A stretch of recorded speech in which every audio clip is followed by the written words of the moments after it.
balloon party. Smell my musk. Knock that off. I'm not going to cater to people and Well, what if have you're in my a public? health be What if you're in a crowded elevator? Or I've done it all, Doug. I have farted in every scenario you could possibly imagine. but why would you do that to other It's been people? 100 degrees at the Batman ride, and I just fart in front of 50 people when it's 105 in degrees line, out. standing there in line. I might fight you if you did that in front A of me. loud one. Bring it on, then. Wow, Jackson and Plowhawk are fighting. I just, if it's that hot and you're throwing even hotter I'll throw like, beef in heaters my all day. face, I'm you're not risking my problematic. health to be, Otter beef, Bill. not to be quote-unquote rude. I don't think that's a threat to your health if you just hold it until you're alone somewhere. Doug, you know what it is? It's a power move. It You're is? kind of basically marking your territory, setting the tone in So that area. that's what you were doing the day you did it here. You wanted us to know that this is your territory. Well, no, I about crapped my pants. That's why the article's fake. Because weeks and weeks of holding it in. You're never by yourself at any point in that street, so you could let them all out when he's not around. You go to work, you go outside, let them all Don't out. make that You sound. hold them in for weeks. And I finally had stomach aches from holding them in. There's no way you had at some point a time to go fart. Me and Doug talked about, we were walking to our car together. What was this, last week, Doug? And we were talking about, or at least I was, that have you ever been in a situation where, you know, whether you're talking to a group of friends, colleague, coworker, what have you, and you let off a silent fart, and you're always wondering, you know people smell it. Yeah. Do they determine who it is? Do they kind of guess who it is? Yeah. Yeah, they Because go by the beefiest guy. You can tell by the tension immediately once that smell hit that Right. something's up. And I didn't know if people kind of knew. Well, the worst is if it's only two people, and you do it, you go, wasn't me. Well, you know the other guy knows it wasn't him. Oh, Schnucks is a hotbed. You'll just. You don't do that in Schnooks. Oh, I'll just. Don't make that sound. Right in the Radio produce style. section. Oh. But they did a poll on Barstool yesterday, like what's the worst place to use to like take a dump, and one of them was really, it was your new hookup spot or your significant other's parents' house. Which one would be worse? Dude, I tell you what, I have Tough call. clogged Madison's mom's toilet. Oh. Like it might have been the first couple times we met, Oh, you had to start plunging? and I couldn't find the plunger. Oh. Having to go out and ask for a plunger during a family get together. Where you first met them? This is the second or third meetup, and just Oh. destroyed a bathroom. So how did it end? Did you eventually find the plunger and get it done? She brought one down from the main bathroom, and Yeah. let me tell you, that was just the lowest point of my life. I would assume so. Oh. But you couldn't just walk away from it. Nothing makes you feel more special than unclogging a toilet Yeah. with a plunger. There's just nothing. It's just so. You're proud of your work. hands-on. Yeah. I'm surprised that still happens. I'm surprised they don't make toilets a little bit better now so that doesn't ever Well, at happen. businesses, they make them with the extra power flush. Yeah. I mean, those things will eat an entire roll of toilet paper with the insert intact. I guarantee it. Yeah. So I don't think we have to have those issues. No, I hope not. Urban Dictionary defines thirsty as purposely, knowingly, and recklessly attempting to gain fame to boost self-esteem. So, are you thirsty? Well, TMA has you covered. Become a part of the 2023 TMA Listener of the Month Club. You nominate yourself for a monthly award. And if you win, you get recognition and stuff to help you satisfy that insatiable thirst. We're talking January, February, March, April, May, June, July, August, September, October, November, etc. Go to TMASTL.com or the TMA app. Give us your name, a photo, and other pertinent information. Tell us why you deserve to be TMA Listener of the Month. And if you don't want to use your real name or photo, we don't really care. The TMA Listener of the Month. Get recognized just for being you, or fake you, or whatever. Quenched by Milagro Tequila. Welcome to the brighter side of tequila with Milagro in the morning after on KPNT HD2. Live from the Michelob Ultra Studios. KPNT FM HD2, Collinsville, St. Louis. This is TMA All Day.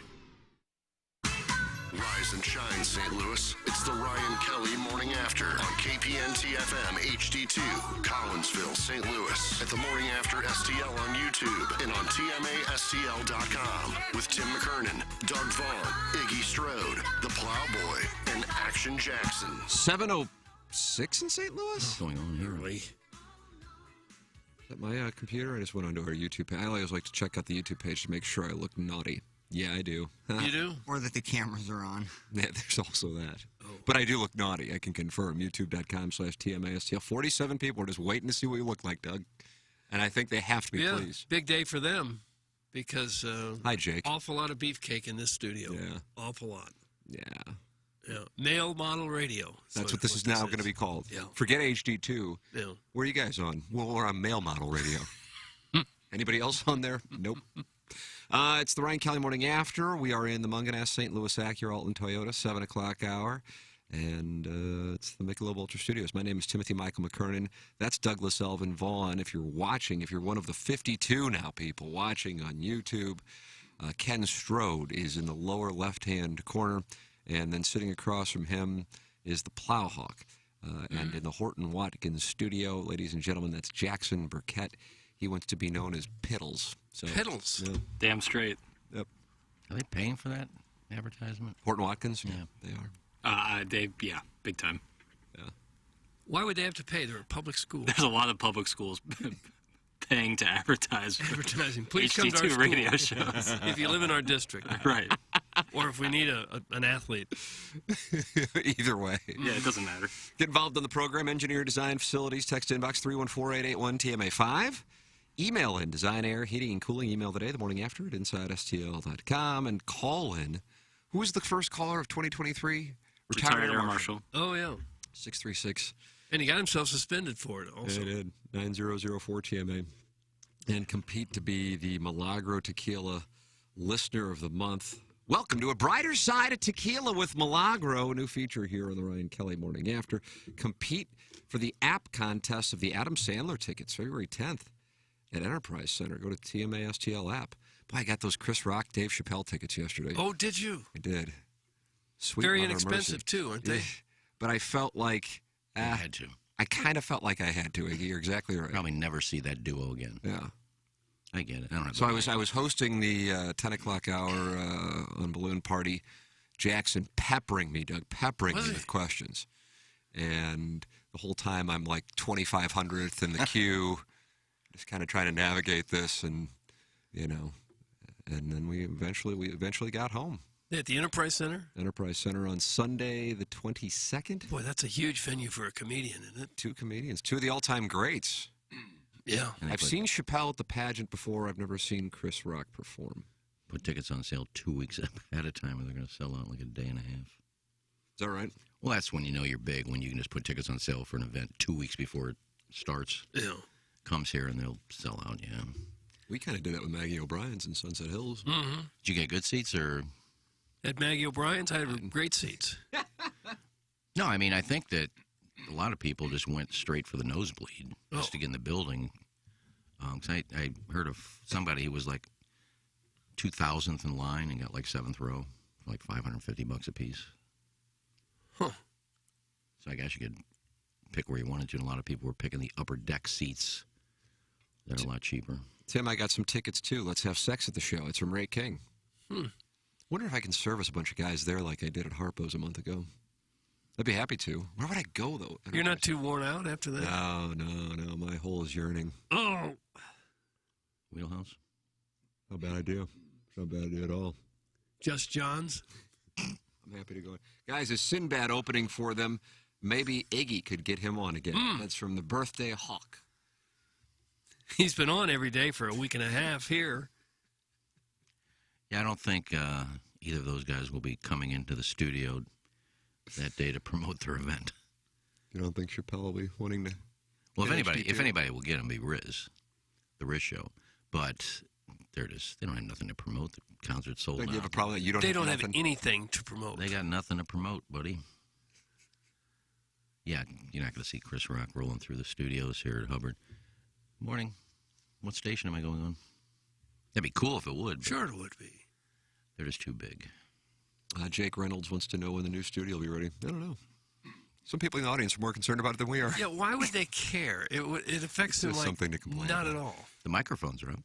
They are. Yeah, I went in there Monday or Tuesday, whenever we came back. I don't know. And I saw the microphones are all hooked up. They're getting Well, there. then maybe it'll be just a short time. Well, I think they put cameras in there too. Oh, Iggy, do you have dinner? I'm just going YouTube chat. You know, today, Doug, it's a YouTube chat Thursday. Okay. Come on in. Sure. Now 108 Friends of the Feather in there.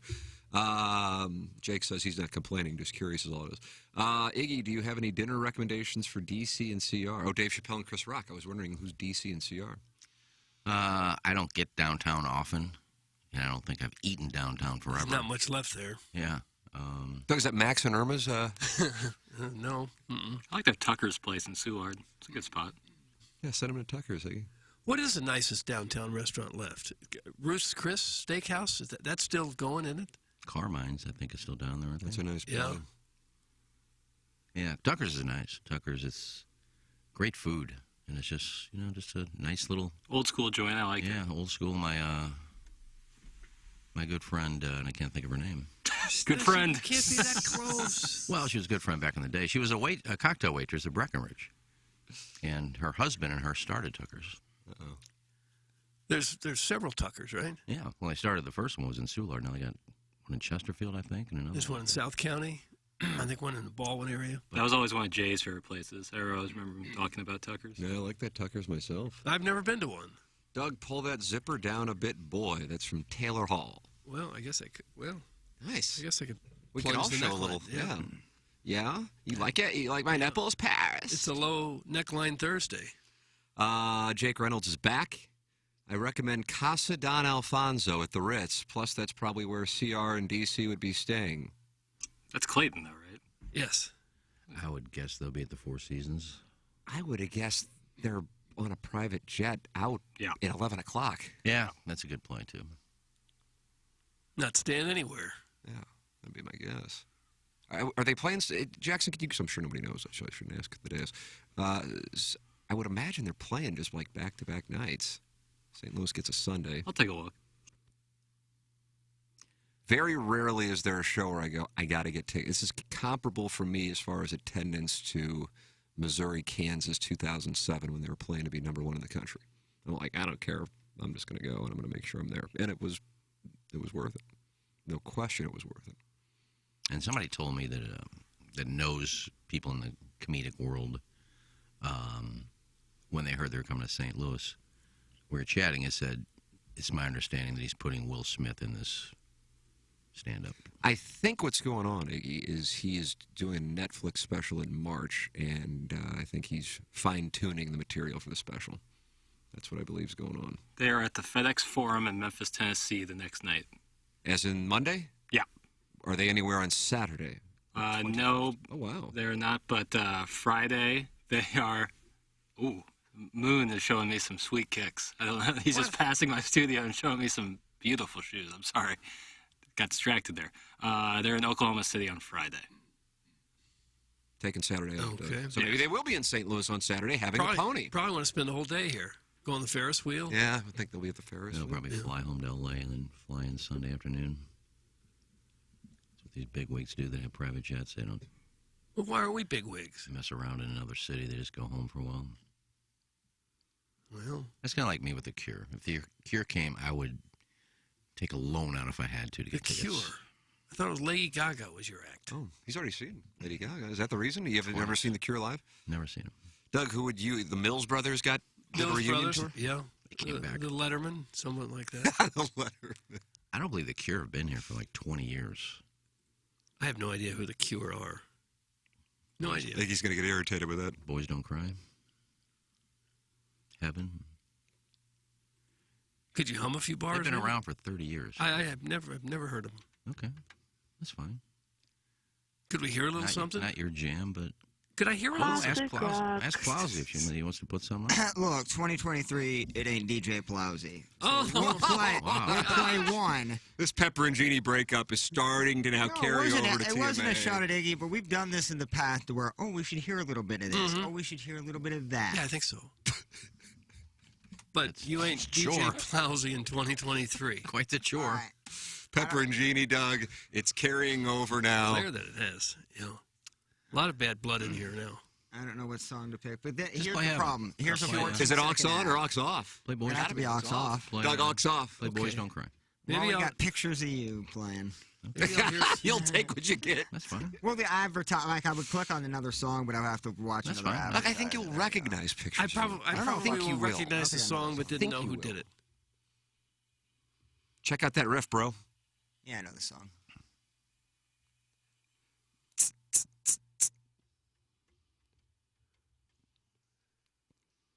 Oh, aux on.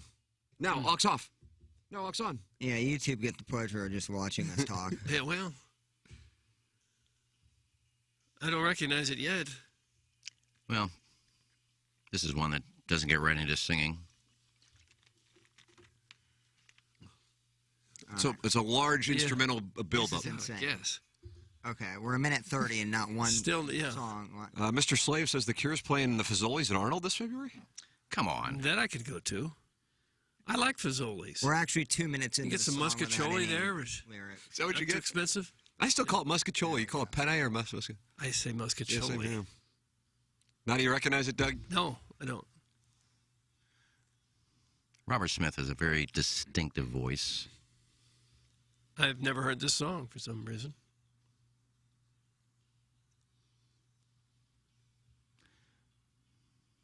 This is one you'd have to go to. Yeah, it's No a matter the it's cost. a bucket list concert for me.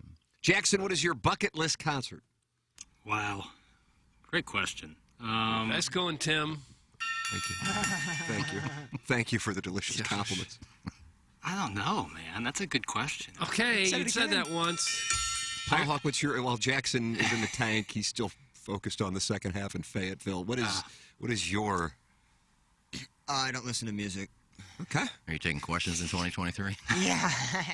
I would say it'd definitely be at Red Rocks, and it would be right now Greta Van Fleet. I'd love to see them live at Doug, Red what about Rocks. Greta Van Did Fleet? he play at Wichita State? Is it Fred?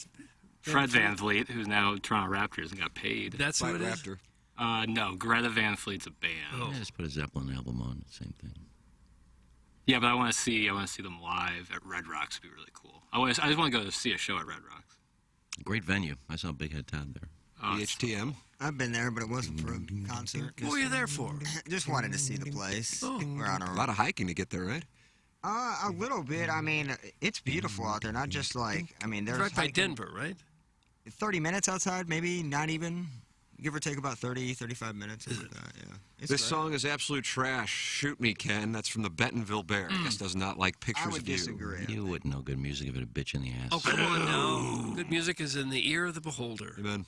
Maybe Rihanna too. That is Rihanna true. would be up there. She hasn't toured in a while, has she? No, she hasn't dropped an album, and we're going on They didn't have a problem with that almost. dropped an album. I didn't like We're it. coming up on 7 years without a Rihanna Well, album. she's worth half a billy. Yeah, She's good. just playing on a beach somewhere. Now, I would travel to see The Cure if they don't come to St. Louis. Not out of country, because right now they're just playing. Would you go to Jamaica to see The Cure? Well, they wouldn't play Jamaica, but You'd have to have a passport, too. I mean they've been in Europe for like 2 years now. They Really? just keep playing festivals and stadium tours, and until they come out with their new album, not going on tour. You want to go to Italy? Maybe go see him there? They were just in Italy like a month ago. Oh, you missed your chance. Should have went. Good morning. My 2-year-old son and I are having a bowl of cereal before I send him to Academy. Doug, you like that? I don't like it. No. Before I sent him to Academy. And when pictures of you started playing, he barfed. Turn it off! It's from Herb's Hog. I doubt that happened. Guys, this is directed toward me.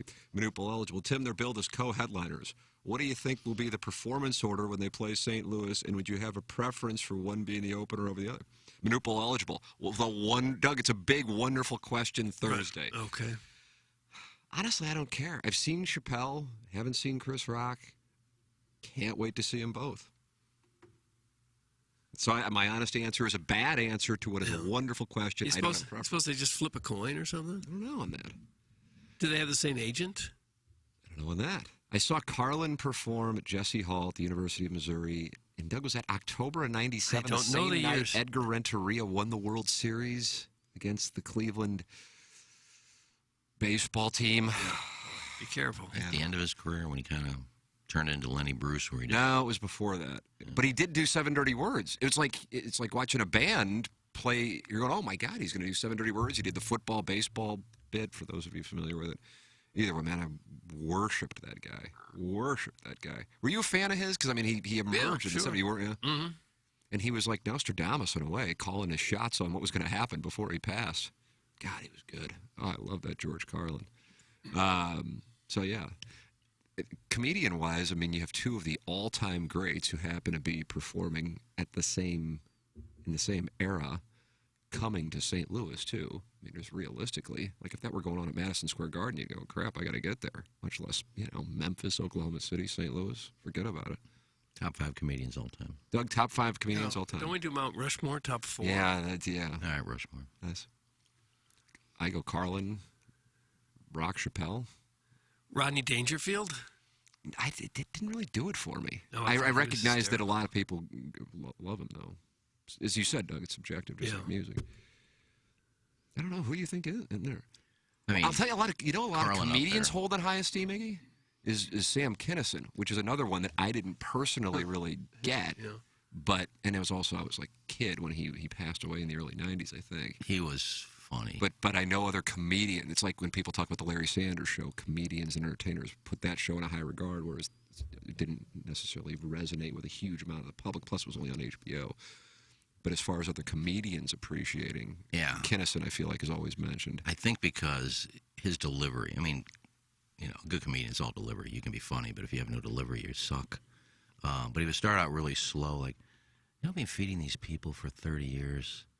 They don't have any food. We keep bringing trucks over and feeding them food. You know why? You live in a desert! Move where the food is! And he just starts screaming and screaming and screaming. And it's just, I don't know, my top 4 would be Carlin. I'm with Tim, Chappelle, Rock, and Richard Pryor. Yeah, Richard Pryor. Doug, that's a nice play. Okay. That's a night. I don't know how many people can argue with that Mount Rushmore. Sure, maybe somebody would be substituted in and out. A couple of Wellington just texted me, said he saw Rock and Chappelle and Cali in December, and Chappelle closed. There you go. So Chris Rock opens. But I think if they're co-headliners, they might Switch it up. off on cities, yeah. Yeah, they may. I think Sebastian Maniscalco was the funniest guy He going is hilarious. now. Yeah, I like him. He is. Guys, I saw Jackson at Happy Joe's on Watson singing Topless to Umbrella. Of course, his bucket list would be Rihanna. That's from Ella L. Fulsey. That's not my favorite Rihanna song. I wouldn't dance to that one. You can't really dance to Umbrella. When you're dancing topless alone, what kind of music do you look for? Something, up with like a nice melodic chorus, something that I can really, sink my teeth into. Yeah. Cut up a rug. I get it. Yeah. But I don't know what Happy Joe's is, so. It's a little pizza place on Watson Road. Yeah, well, I can promise you I was not. Is it still around? Yeah. Nice. Yeah. I did some I used birthday to know parties the in the 80s at Happy Joe's. Oh, did you? Absolutely. As a pony. Guys, what about Seinfeld? Oh, yeah. He'd have to be up there. Yeah, you gotta tell you what's up. I don't find him funny at all in his stand-up. You don't? No. Why do we park on a driveway and drive on a parkway? I'm not saying I disagree, but I just think the text line will just go crazy for that. I mean, his show is funny, but I've seen his stand-up, and it's not funny at all.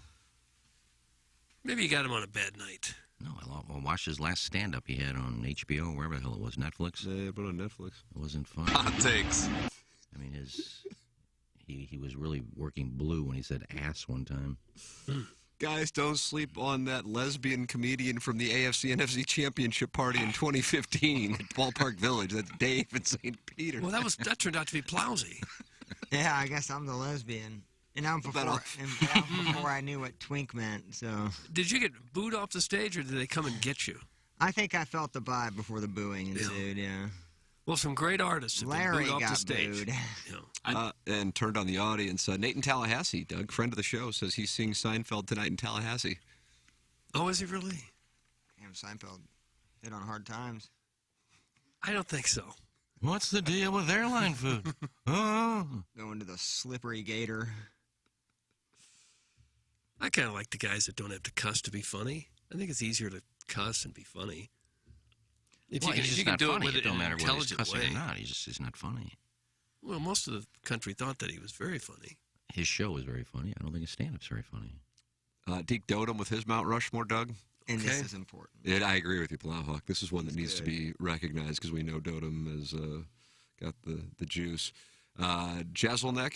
It's a nice play. Yeah, I've that's seen him. That's a sneaker play that isn't necessarily a Don't know who that well-known name. is. Yeah, I think you'd enjoy it quite a bit. Actually. You know, I saw him back in 2007 when he was opening, and he was an absolute nobody. Oh, is that right? Yeah, he opened for Brian Posehn in Peoria. Wow! And Wow!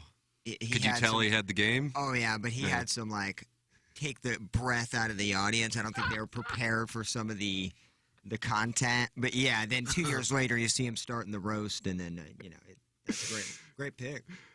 I saw him doing an interview with somebody, and he's like, I actually enjoy it when the audience doesn't get the joke, because in a way it's kind of like the filtering process, because I don't really want those people there anyway. And I'm like, yeah, that's kind of how I feel about when I'm doing Balloon Party. I'm like, yeah, that's fine. Go. If you don't like it, it doesn't matter. But if you don't get what he's doing, it's like He was is- like early 20s at the time. yeah, I'm I mean, like, God, what the yeah, because I hell? would think he's in his 30s now, but maybe. Yeah, he killed it though, man. Oh, it was so good. There's probably nobody hotter right now and doing more than Nikki Glazer. True. She is everywhere. Not only her tour, but she's not doing a tour. She got a TV show. She's co-hosting Jimmy Kimmel. She's all over the place.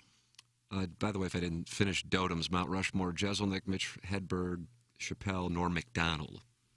Norm Macdonald also kind of from the same school of super dry. I don't know if the right word would be. Doesn't really antagonistic, for a lack of a better term.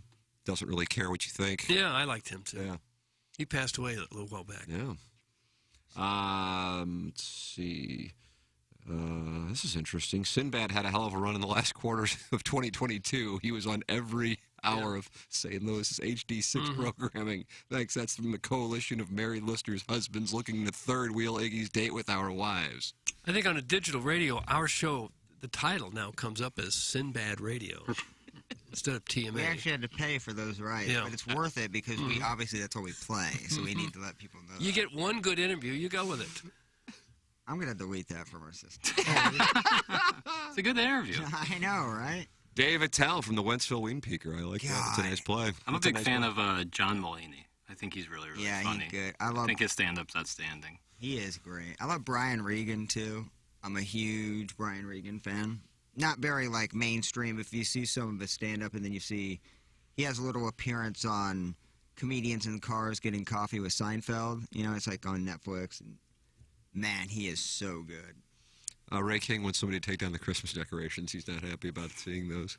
I still have mine They're out. staying up forever. You said we can't say Happy New Year anymore, but Christmas can stay up long term. It's just decorations. It's just lights. Yeah. Think about I'll that. take the stockings down, but the lights can stay up there. Kind of warms the place up, don't you think? Well, maybe a little bit, yeah. But I mean, I bought all the stuff, so when I take it down, it's going to my house. Well, that's fair. I didn't feel like paying me back. I'll just keep it. Did you turn in the receipts? He turned them into me. Gave Like me you the handle receipt. expenses? They're still over there. Like I was supposed to. I didn't have the idea to do it. I didn't buy the stuff, and I got all the receipts sent to me. I just thought it'd make the studio look nice. Well, that's a separate topic to the receipts going to me. Well, I wasn't going to, like, divvy them up. I just put them in front of you. I noticed that. And how much did you spend? I haven't totaled it all up. I don't know. Forgot. It doesn't matter. It's not the Hobby money. Lobby $100? decorations, It's not the money. It's $8. just, You spend $100 on all this? I don't think so. Close, but I don't think it went to 100. You spent almost $100.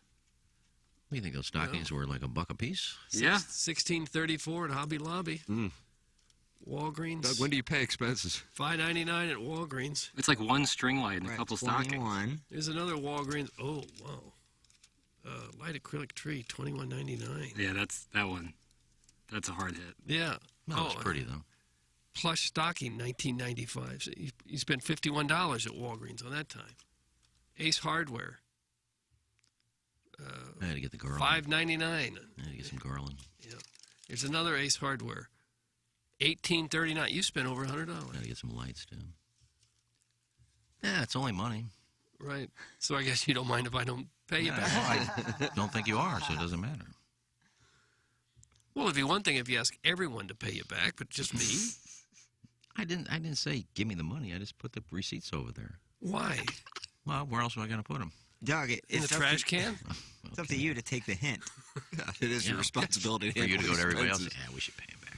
I would recommend going to fire at edf-rg.com. If you have visibility to your company or place of business's commercial fire alarm panel and system, email fire at edf-rg.com. They'll have a technician come out and provide a free evaluation of your system and offer the most competitive contract pricing in the market. You can also check them out anytime at edf-rg.com, the official commercial fire alarm services and solutions provider of TMA. EDF's fire division now testing, inspecting, and maintaining the fire system on all commercial kitchen and restaurant hoods. EDF can handle all your company's security and surveillance needs, from surveillance cameras to access card readers to facial recognition software and everything in between. It's engineered, designed facility, sponsor of our text inbox here on the Ryan Kelly Morning After. Jeremy Rutherford is brought to you by Mark Hanna of Evergreen Wealth Strategies, and he was in yesterday, 314-889-0503, or go online at evergreenstl.com and work with Mark Hanna. Jackson works with Mark Hanna. Jackson, what do you have to say about him? Great communicator. That's what he is. I mean, the great communicator. That was Ronald Reagan. It's Mark Hanna, in my opinion. How about that, Doug? You get on the phone with Mark Hanna. It doesn't, like, if you're starting your process with Mark Hanna, you're someone who wants to get into financial advising, but you don't know where to start. You have no real idea. Kind of like me. I mean, I didn't know what I was doing, but I got on the phone with Mark Hanna. He explains everything really well. He makes a custom plan for you, not just based on your age or your salary. That's not what he wants. He wants to find out, what you're doing right now, what your goals are, and then if you got to make an adjustment, you get on the phone with Mark Hanna, and that's so key. Being able to talk to your guy whenever, and you know that when you get off the phone, you're going to be in a better place than when you got on the phone. That's the key to it all. So if you don't have anybody, if you're not working with anybody, I highly suggest working with the great Mark Hanna. 314-889-0503, or go online at evergreenstl.com. Clayton Patterson of Munganess is going to be here today, Doug, and I am getting my new car. Today's the day. Today's the new day. Oh, great. 22-inch rims. I'm going to be cruising Ronnie's all night. Windows down, music blaring. Absolutely. Yep, playing Too Short. So when you cruise Ronnie's, you just drive around? Drive around real slow. The strip mall Sometimes there? I'll drive around Francis Park. Playing Blow the Whistle by Too Short. Blow the way. That's exactly what Jackson, you've seen me out. Yeah, And what's I've the seen end it. game? You're hoping women will jump in the car or something? I don't. I think it's discrimination to only want women to jump in the car. Oh, that's right. Excuse me for being Yeah, old-fashioned. guys are better pleasers. Put that off. What's my favorite word? Doug, you hear that? What's my favorite word? Jackson asked. Why are you singing that? Blow the Whistle. That's not Too Short. Perform Blow the Whistle in Las Vegas. Let's see, stlouisacura.com and altontoyota.com. That's where you can go to get a whip with Munganess. The great Jamie Burkhardt, Clayton Patterson, and Peter Munganess. And great news, the Daily Fantasy Sports Showdown is back for 2023, and the season opens up today in Hawaii. And Doug, you have been researching.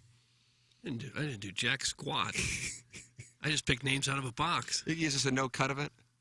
Yeah. That is called the Mark Rolfing Open. Mark Rolfing Open. Yeah, I mean, he's like a kid in a candy store when this tournament. He'll talk. Just watch the broadcast. See how many times he talks about. Like when you're watching this. I Like a won't Mark be See Rolfing. how many First times of he all. talks about the wind. Well, what's he I supposed guess to he talk used to about? live there, so he just, guys, that wind. All right, let's go to 14. That wind. He lives for this tournament. So And you're upset by that? I'm calling it the Mark Rolfing Open. I'll be darned. Munganess St. Louis Acura Alton Toyota presents the Mark Rolfing Open in the Daily Fantasy Sports Showdown. Jackson, you have all the names snipped up? You better believe it. Yep. Iggy, do you like your roster? I do. Of course, you should. You picked it.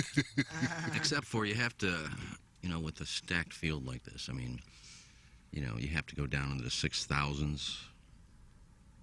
I don't like doing that. Oh, well, too bad. But I had to, so. You don't like playing by the rules, in other words. No, I got a stacked top of the lineup, but I got a couple of iffies at the bottom. Iffies. I like that. Okay. All right, let's do the Munganess Daily Fantasy Sports Oh, we're Showdown! Iggy's the defending champ, so you get to go first. It's won the last Century year? Tournament of Champions, also known as the Mark Rolfing Open. Yeah, it's only the players who won last year. And a Man, couple if you- guys aren't playing. Rory and Xander might not play. Let's hope not. I got him on my team. Well, you might want to look into that. He didn't play the Pro-Am because of health yesterday. I remember changing that. Uh-oh, Doug, we got an audible Oh, at the we school got line of change. scrimmage. I'll let Okay, I guess we've got a time. Well, I'll let you pick time out first. for 10 and I'll go ahead minutes. and change. You want me to pick my whole team? No, just one. I can go down the line before I get to him. Blow the whistle. Okay. He's played so well here in the past, too. Okay. First name, Oh, great. They won my... Colin Morikawa. Nice. Doug, does on, anybody man. strike the ball more purely with his irons than Colin Morikawa? Well, I don't know. I don't know my username and password. I have it saved. So you can't change. Just click forget password. You got locked out of Twitter too, didn't you, guy? No, I got that back. Oh, okay. I don't know what to do. It's just... Just pick Forgot another password. name. I'm just going to have to play this lineup. I guess I hope Shoffley plays. He's Okay. got a big Q by his name in the DFS thing. A Q. Yeah, questionable. God almighty. Ah, he'll probably play. Go ahead. Well, I'll have to play him in mine. This is my money game at home.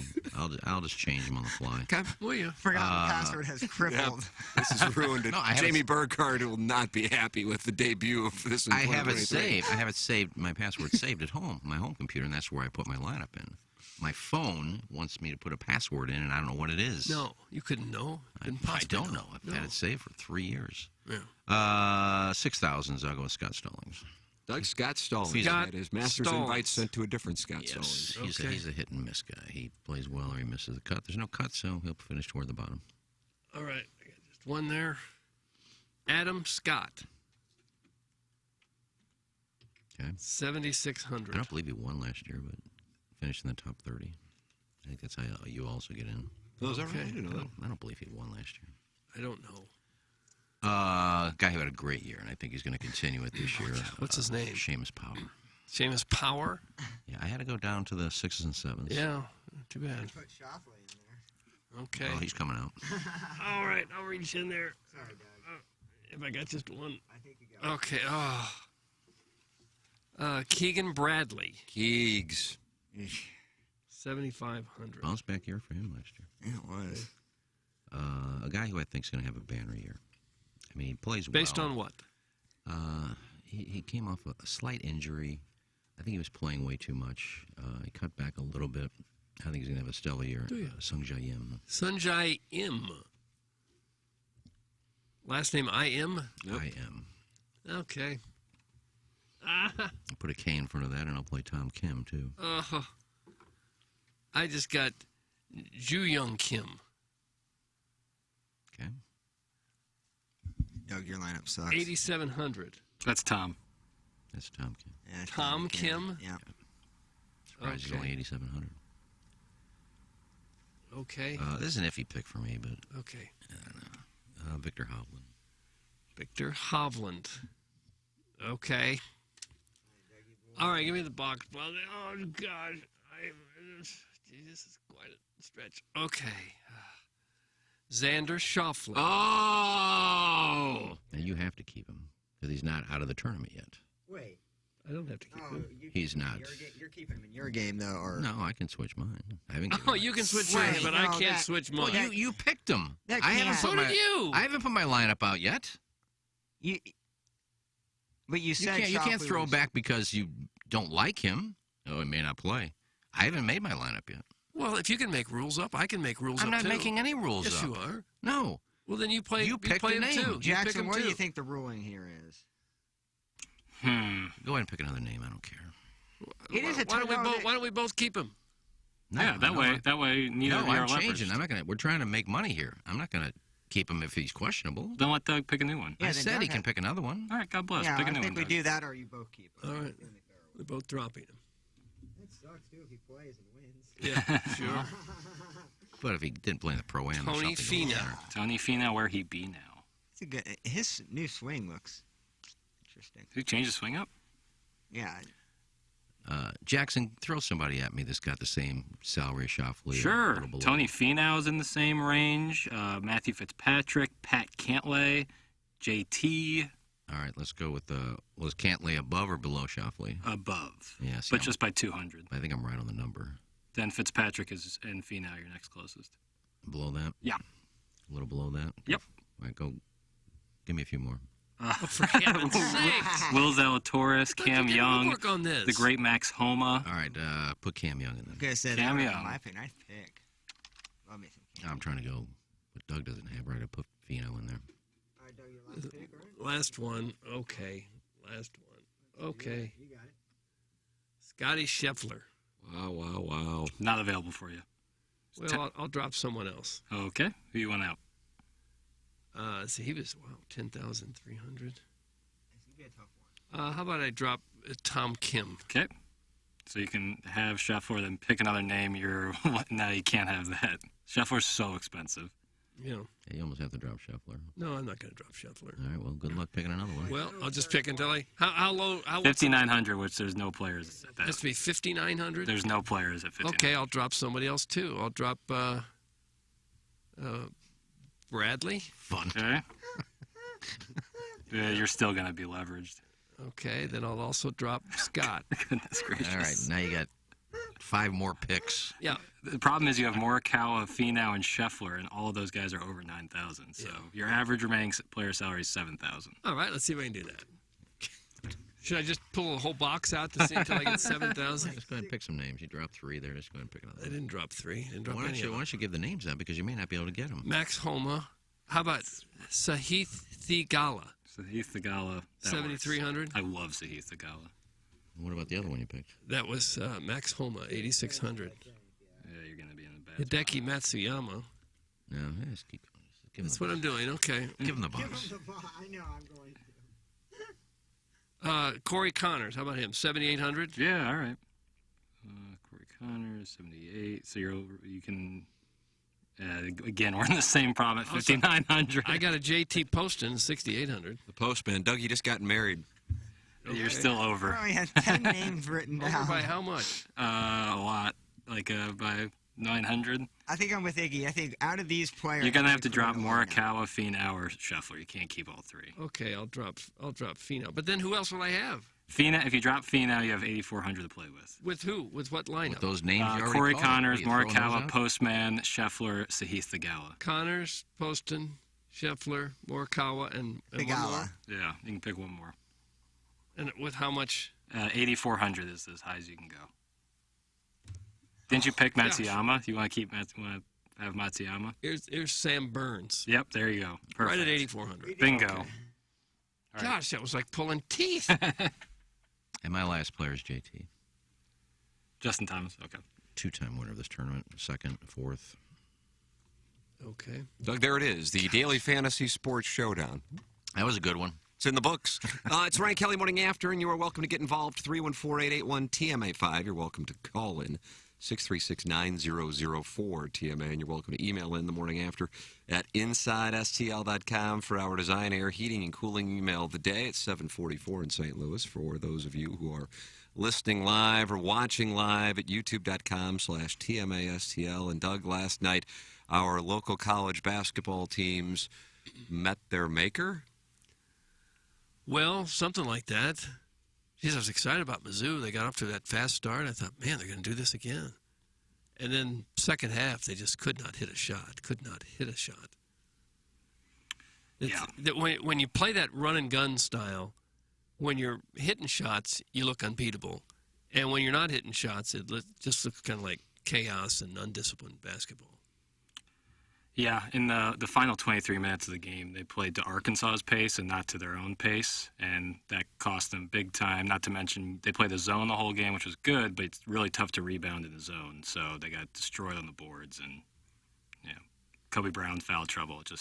It wasn't. It's a time. I mean, you chalk that game up as a loss in the preseason. That was a total free roll situation. They covered, didn't They did. They wound up covering. Although the basket at the end didn't count. It did not. That could have been devastating for people. What are you getting basketball teasers? I've never played a basketball teaser. they? Did it stay at 7.5? Was that 8. It tipped off at the 8. 8? Yeah. Well, it didn't matter. Didn't they? Weren't they down by 6? Yeah, they lost by That's what I'm 6. saying for a teaser. Plowsy's eating strawberries now. You want a health kick? Oh, bro? are you going healthy in 2023? Look at that. I got a water, berries. Are you really going healthy? Oh my goodness! I need to slow down the sugar intake. sugar and sweet intake for sure. Was this a medical advice thing, or was this your own choice? No, just by choice. Look at you. You seem No, happy really good. about it too. Really good. I have no problem with Did you fruit. clean those strawberries? Yeah. We've had these for like 2 weeks. And you leave the leaf on? What we did was we put it in like a salad spinner. Oh, did you? And you put a little vinegar I mean, it cleans like all the dirt and everything. It's amazing when we did it, how dirty like berries and stuff are. People think just like rinsing them off, which is I guess just fine. But so these have lasted so long because they're supposed to last a lot longer when you clean them that way, and you put like paper towels in the. So yeah, they're really good. Well, they probably have chemicals all over them too to preserve them. Well, yeah, for sure. I clean mine too, but then I take a little pruning knife and I get that green thing off there. Then I cut them in half. I do when I do them, eat them immediately. Huh. And I should have probably brought a knife, but All right. thanks, Doug. Sure. I just thought I'd bring that out. I'm right in the middle of this heavy-duty Mizzou Arkansas discussion. Well, it was a winnable game, Doug. It was. I turned it off. They were dominating in the first half. Yeah, they're up 17 at one point, but it was a gettable game for sure. But when you're playing at Bud Walton, you have to continue to play that Mizzou pace. That's how they went up 17 without Kobe Brown, is by playing fast, and then they slowed it down. Yeah. I know he's not necessarily real likable unless you're an Arkansas fan, but Eric Musselman made some adjustments at halftime, and the Missouri defense was just really, I mean, don't get me wrong, Arkansas wasn't hitting shots. Part of that was because of Missouri's defense. And they altered their attack in the second half, and that was when they went on an absolute heater. And, from a big picture perspective, you go, my God, look at where they are. Who would have thought that they'd be in this position?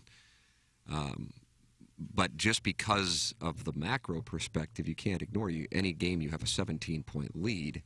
You feel like you got to win that game. See what I'm saying? Yeah. So I can't just go, oh, it's great that they were able to compete. You got a 17-point lead. And so big picture, absolutely, the progress, but a 17-point lead. And you could feel that. Jackson, did you feel it coming? I was about to go look at the live number, even when Arkansas was down like 9, because I'm going, you can already see this collapsing. Yeah, because they were missing open shots, and they were getting so many offensive rebounds. That's a bad combination. Arkansas was getting...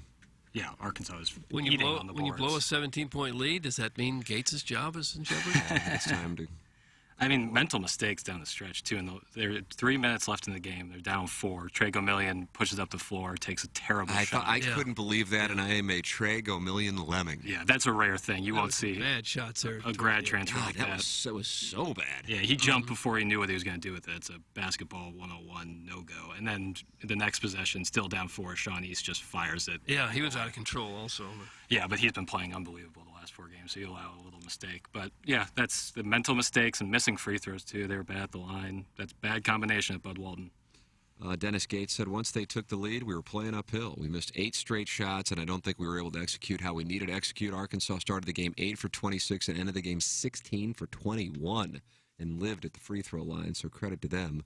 They did a great job. I want to make this observation clear. It was the first time, not the first time, probably the third time, actually, although I did watch the Wichita State and most of the Central Florida game, that I was back to being really emotionally invested in a Missouri game.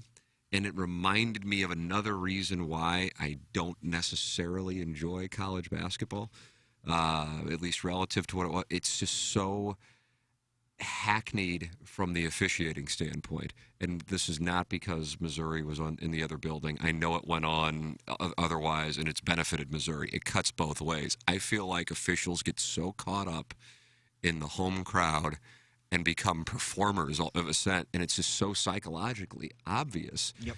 You agree with this? Yeah. It's just like a subjective fest. And I realize the NFL and college football, you could call holding on a number of plays and pass interference. If a ball is underthrown, it's like a great offensive play now because the defensive back or safety is unable to turn around and the receiver turns around and you pick up the pass interference. So, and baseball has strike zone issues. So this is not limited to basketball by any means, but it just was a reminder because I haven't really watched college basketball with a real emotional investment in a while. I'm going, God, you can already see what's coming, and you're just, man, I'm telling you, Arkansas really has some clean blocks down low. This is amazing.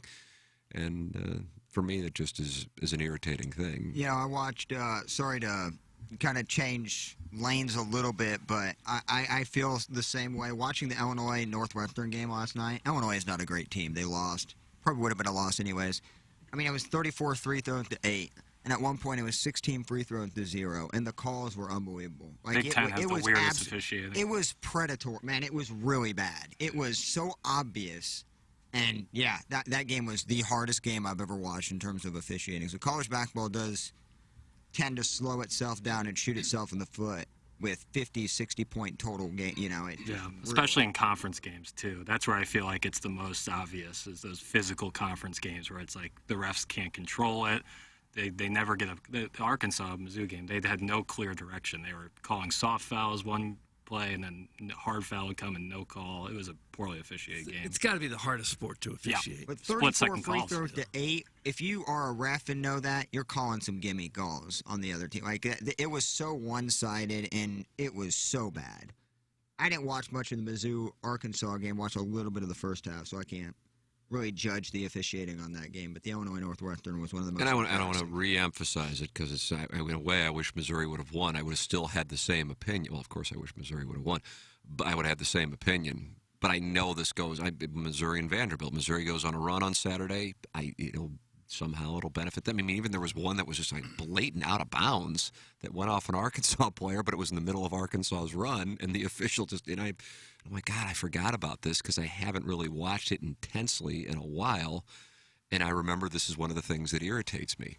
The charge block thing and the performance art of the official as he calls the block Running when down it's the a home court. team. Oh my! It's just like this is Getting the cheers from the fans. absolutely. It's just I'm just like, and then also I don't know what and I this- recognize the guy who is calling on the color commentaries, an Arkansas guy, because I don't think it's necessarily quote fair. I don't know if fair is the right word. Great optics when Sunvold's calling games and Missouri's playing. But you have what was that guy's name? Pat Bradley. Pat Bradley from Arkansas, right? Yeah, thick Boston accent. But played at Arkansas. Yep. And I mean, I also think this is one of the things that happens to all announcers. It's not limited to basketball. They get caught up when the home team, even if they're not a fan of Arkansas in that case, or whatever, if it's a Missouri game, not a fan. The call gets caught up in the crowd, and part of it is you just have to raise your voice because the crowd, especially in college basketball, is screaming, and it's a smaller building, so it's a different element. But I'm like, oh yeah, this is one of the. It had nothing to do necessarily with Missouri being, essentially irrelevant for a number of years. It's some of this crap. And I'm like, yeah, you go into it knowing that, and for me, I can handle the college football and the NFL officiating. It irritates me. Don't get me wrong. It's like, oh, there's a great play. Give it 3 seconds to see if the little flag thing pops up. Yeah. But for me, it was a reminder of one of the elements of college basketball that drives me up the wall. Well, I would venture a guess. Sorry, Doug. I would venture a guess, and it's not all officiating. A lot of times the team is better. But I would venture a guess that over 80% of home teams shoot more foul shots than the visiting team. Yeah, I'd say for the most part that would probably be accurate. I would say Tim would know the most about home cooking, having gone to St. Gabriel's. Drop out of that, Doug went rogue. Drop out of it. That's a slander suit waiting to happen from Cal Kennedy. I thought Gabe had the tweet of the night, whereas TV networks need to realize that basketball games do not take 2 hours. I'm so tired of watching the last minute and a half of whatever SEC game was on before Mizzou and then not being able to see the start of the game. Yeah. It's so frustrating. They know the last minute and a half in the close game is going to take 15, 20 minutes, and yet it just every time. Oh, it's well beyond 15 or 20 minutes. I've seen games last 45 minutes in the last 2 minutes of just nonstop fouling, timeouts after timeout. College basketball on TV is tough to. I mean, there are so many commercials and so many stoppages. Yeah, the 4-minute media timeouts can hit you, especially when they call a timeout 5 seconds before the media timeout. Brutal. You can give your thoughts on the festivities last night. The Billikens, Doug. The Billikens had high hopes coming into this season. They were upset that they weren't ranked top 25 in the preseason poll, and now they look like just a very ordinary team. Yeah. This will be Travis Ford's last year, I think. Right? Last night they shot like 51% from the field and still lost by, 9 or 7 or 8? They lost by 9. Yeah. Shot 50%, 51% from the field. That roster is loaded. Not loaded with local 2-star talent. They're actually were recruited by other schools and went there. They got interior defense problems and interior offense. Travis Ford said, guys are really struggling defensively and other teams know it. We have to figure that out, but I don't know how much more I can do. It's all I think about, figuring out how to get a defensive team in, but then you have to figure out how to score. Travis Ford, whose team is now 9-6. Yeah. They're in got to win the A-10 tournament mode at this point. Oh, yeah, I would think so. That loss to SIU Edwardsville didn't help them much. No, and then no big out of conference wins. No. That's disappointing because they thought they really had a good team this They're year. super talented. I mean, up and down the roster, but yeah, they just haven't performed. Simple execution issue. Illinois is ass. Oh, no. Oh, come on now. You loved that club a little while back. Yeah, they have a bunch of individual great talent, but yeah, that's hard to fathom that we have fallen so far. Right. They looked horrible against They're Missouri. 0-3 in the Big Ten, and their Big Ten losses are nobody that is worth a damn in the Big So Ten. you want Underwood out. No. It's just a lot of new players. These seasons are going to happen, man. Yeah, and then this is the new norm. I mean, you're going to have massive turnover every single year in college basketball. Yeah, Brad Underwood's a G. Love that dude. He's a G? Yeah, I like that. Brad Underwood. Not his what does fault. that mean? Nobody's stepping up, and Mitch Meyer and just soft as Colton Parayko. Yeah, it's like not Underwood's But what does fault. it mean to say Double-barrel he's a shotgun. G? I would rather have Underwood out there than a lot of those players. I know he's going to give it his all. He's a fiery guy. What does it mean that he's a G? It means he's a great recruiter, a great coach, and you can't put the blame on him. Huh, I'd never heard that term before. Is Drinkwitz a G? A G bag. Gates is a G. I love that. I love that Missouri basketball turnaround, though. It's a good story. Yeah. Yeah, honestly, even though it's disappointing, of course, when you have a 17-point lead, to think that they're in the spot that they're in, Insane. I think they really took a lot out of the loss to Kansas, and we saw improvement immediately. And I'm anxious to see what they're able to do when they go against Vanderbilt here in 2 days and how they respond to that. But, yeah, I appreciate not just the tone he sets, but the manner with which he coaches in game.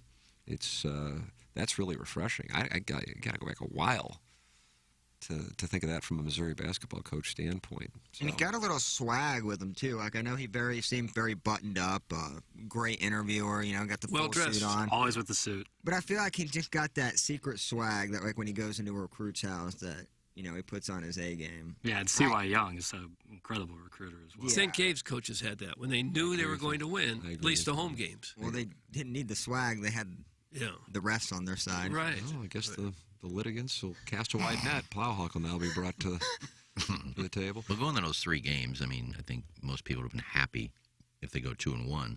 A lot of people, I think I said 0-3. But when you're up 17 and up, 12 at the half, it's a They game were that not up 12 at the Up half. 7 at the half. 7 at the half. Yeah. Still a game you thought they could win. So even though they went 2-1 in those 3 games, you're a little disappointed.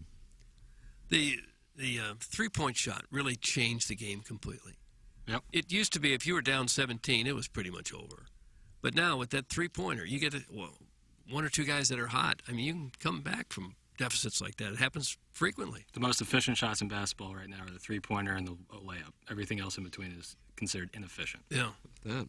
I'd be curious for those of you who are friends of the Feather and degenerate gamblers, if any of you saw what the live number was for Arkansas when they were down 17. What do you No. think that was, Jackson? It was early in the game, wasn't it? Yeah, it was about It was 9 certainly minutes. in the first half, Yeah. but it wasn't like at the end of the first half No, because it was- Arkansas had begun the comeback right around the 5-minute mark of the first half. I would guess Arkansas was around plus 400. I was going to say plus 450 or plus 500. It was with 9 minutes and like 50 seconds left in the first half. So at home, I think if they're in Mizzou Arena, that number's way higher. But yeah, probably around plus 400. I would Oh, Doug, guess. Timmy the Tickler's in. You, He's a weasel. was it the Blues Leafs game I saw him at, or was it the Blues Blackhawks game? I don't know, Tim. It was a Blues Leafs game. I was because I had my son with me, and it was wonderful to see the Tickler, and I really wanted to introduce my son to Timmy the Tickler. I 'cause wouldn't. I think he's I wouldn't. Not a good idea. Well, either way, he's made his debut for 2023, and he says, "Thanks for repeating exactly what Tim just said, Iggy." That's from Timmy the Tickler. I don't think I did. What did you repeat? Tim said that they went 2-1 against those 3 teams, and you feel happy they went 2-1, but you're a little disappointed. Yeah. Did you say that? I did not say that. Yeah. Okay. Well, there you go. So this is on Tickler. Maybe the Tickler will call it. I mean, that's pretty much all I've added to this conversation. Yeah, well, Other than the it was a nice ad. 80% of the home teams get more free throws. That was just a guess on my part. You go look it up. Yeah, we'd have to check on that. I'm not. I don't care. I just threw it out there. Boy, I don't think you could pay me enough to be a college basketball official. That has got to be so hard. Are you kidding me? High school would be worse because you have way less money and zero respect. At least in college, you're protected by a union and you can get the hell out of that arena as quick as possible and you're on to the next flight and you're making good money. Dude, being a youth or a high school ref, there's no money no way I would do that. Yeah, I have a lot of respect for the guys who do it. Yeah. 100%. Yeah, because I would be kicked out as a ref in one game. Why? They would kick you out? Oh, yeah, so punch a... Yeah, that's going to be a problem. Punch the coach? Oh, yeah, dude. I'm If not you get taking in- any You say, hits. come on, Plowsy, call him both ways. And you deck him? Doug, he'd sock him is what he'd do. How many times do you hear that? If more like Call him you... both ways. There's nothing I love more than screaming, call it both ways. Call it on the other end. I love it. Call them for a foul. We have a new texter named Jackson's Prison Whore. Oh, Jackson's Covering? Prison Whore says, "Get off Instagram, Plowsy. The pumpkins corrupted you." It's from Jackson's Prison Whore. I've never been incarcerated. I don't even have it. I don't think I've ever been on Instagram during this show. it was So kind of there's an that. odd thing to write in. Jackson He's just sitting there eating berries. What's better, He's Jackson Prison enjoying a Whore potpourri of strawberries. or Rocchio's Guma? I had a couple blueberries and raspberries in there, too. Big oxygenic Thursday. Yeah. Feel that natural sugar coming. One of the best college coaches of all time, right from our area, Ed Hightower. He was. He wasn't a coach. He was an official. I meant a referee. We were talking about referees. Yeah. Respected by everybody. Mm-hmm. Did a lot of NCAA championship games. Yeah. Superintendent of Edwardsville schools. Hey, Tim, would you say the trend from Bush to no Bush is to sex as the three-point shot is to basketball? Thanks. That's from the recovering alcoholic from Belleville and Webster Groves.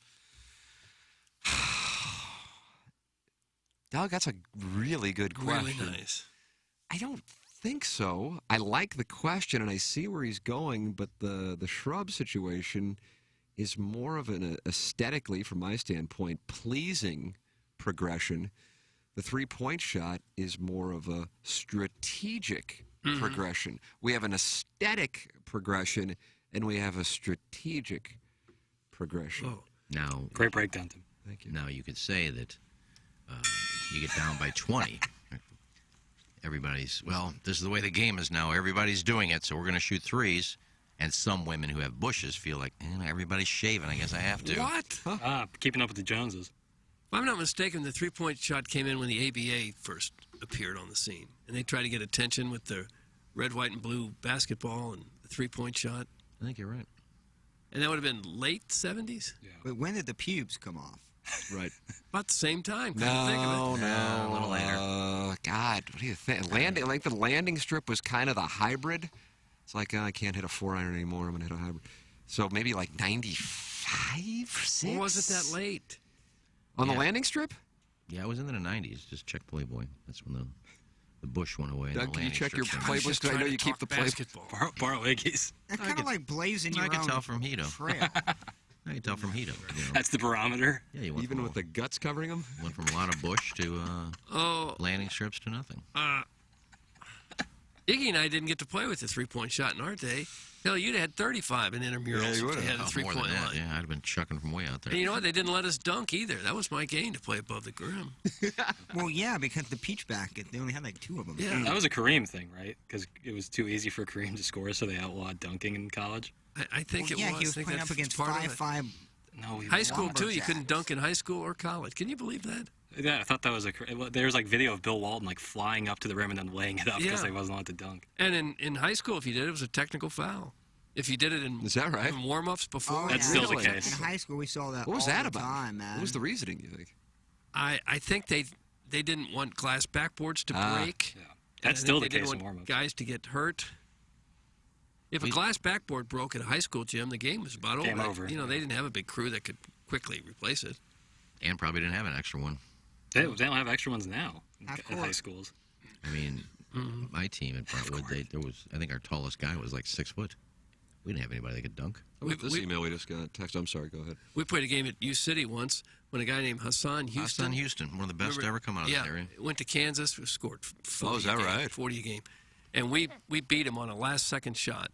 And he was so mad, he jumped up on the rim, to try to do a pull-up or something in frustration and pulled the rim right out of the glass backboard, and the backboard shattered in his face, and he went flat on his back, fell into the lane, with the Yeah. backboard showering all over it. Oh, God. Quite the scene.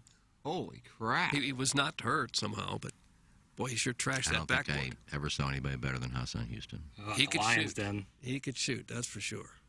This text just sent in to the Engineer Design Facilities text inbox.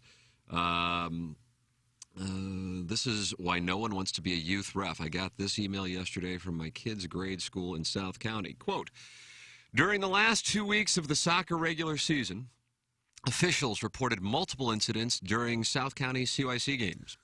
A referee was told he could shove the whistle up his backside, in parentheses, curse words used. A referee was cursed at by fans about his ability to officiate. A fan verbally abused 2 officials and was issued a yellow card. The fan did not stop and was issued a red card. The fan refused to leave the field and confronted the referees after the game. A coach verbally abused his own goalie until his own fans started booing him. The coach then flipped off his own fans. Oh my A God. coach threatened another coach. During our Fall Classic soccer tournament, a coach physically pushed the other coach and was issued a red card. The game ended early due to the actions of the coach and fans. After the game, fans then confronted the official and challenged him to a fight in the parking lot. This Is is this CYC. real or is this like a satire? This is like the lowest level. Is this like from Jackson Your Account St. Louis starter packs? Sounds like a Will Ferrell movie. Yeah. I cooked this one up last night after the Arkansas loss. South Couldn't County, sleep. South County CYC. That is what the email says. See, That parents. comes from Big Saggers, by the way. Oh, Big God, Saggers. that's so funny. I don't think parents should be allowed to watch their kid play sports. Oh, come that? on. Plowsy with a rational You mind take. dropping about my son off to his skate on Saturday? I get that glove on. That was a hot take. Where's my oven mitts? Honestly, it's gotten so bad. What the alternative? Kids don't play sports, or parents can't go to their events because Parents you're just going to need have to to change. eventually. You're not going to be able to change parents' minds about being complete morons and idiots Well, and thinking that's the what you're gonna 5-year-old have is going to to be do. the next superstar. That's never going to change. And so that's a the only ref thing can that only has do to so change. much. That has to change. It- People it's have to never- start behaving themselves. Doug, it's never going to change. Humans have gotten so much worse. Doug, was it bad when your sons were playing? No, I didn't see much of that. That's what I kind of thought. I mean, obviously I don't know, but that's the read I got because I'm sure you would have kind of told us maybe off the air. No. But my understanding is, and I'm in the top of the first with this, that this little email here is not as rare as one might think. Somebody who doesn't have kids, for example. I hear stories too, but I didn't see much of Yeah. it. I had I didn't see three it when I kids was playing all playing. kinds of sports, and there was never fights among I don't think I officials. ever saw it. And I played all sports growing up, and my dad would come to all the games. And I don't think I ever saw a parent yell at a referee, get my kid in the game. I just sat there, and they were friends. They're in all the same area, St. Mary Magdalene or whatever, CYC, and they would just chat during the game. And I've never had any of that. No, This did- is what social media has done, though. It's given these people a platform to scream at the top of their lungs anything they want with zero repercussions, and they take that to the streets. Jackson, what is it? The Andy Richter pinned tweet. Yes. The pinned tweet from Andy Richter is, "It's a great time to be alive if you're stupid and mean." Yeah, that's true. Well, I think there's always that initial outburst of emotion if a call doesn't go your way. That's never going to change. It's just you got to get over it at that.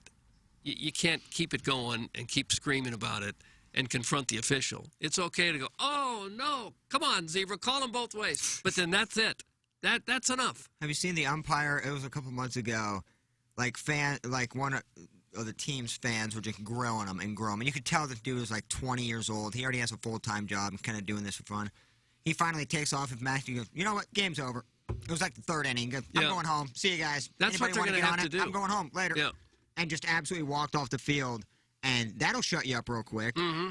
That's what the You're like, officials "I don't need to start this. doing, I You know, guess. salaried? Screw you guys. I'm out of here. Right. Get a police escort if they need it to just start stopping some of these games. Took off his mask, his gear, put it on. Yeah. He's like, "Anybody else want to go out and have fun? I'm leaving." And Right. the game was called. Right. That's how you do it. And I think even when I was a Corey League umpire, I only had one incident, and that was a play at the plate. The kid caught the ball, the kid slid in, tagged him, but then he dropped the ball. He looks safe to me. So first I called him out, and then I said safe.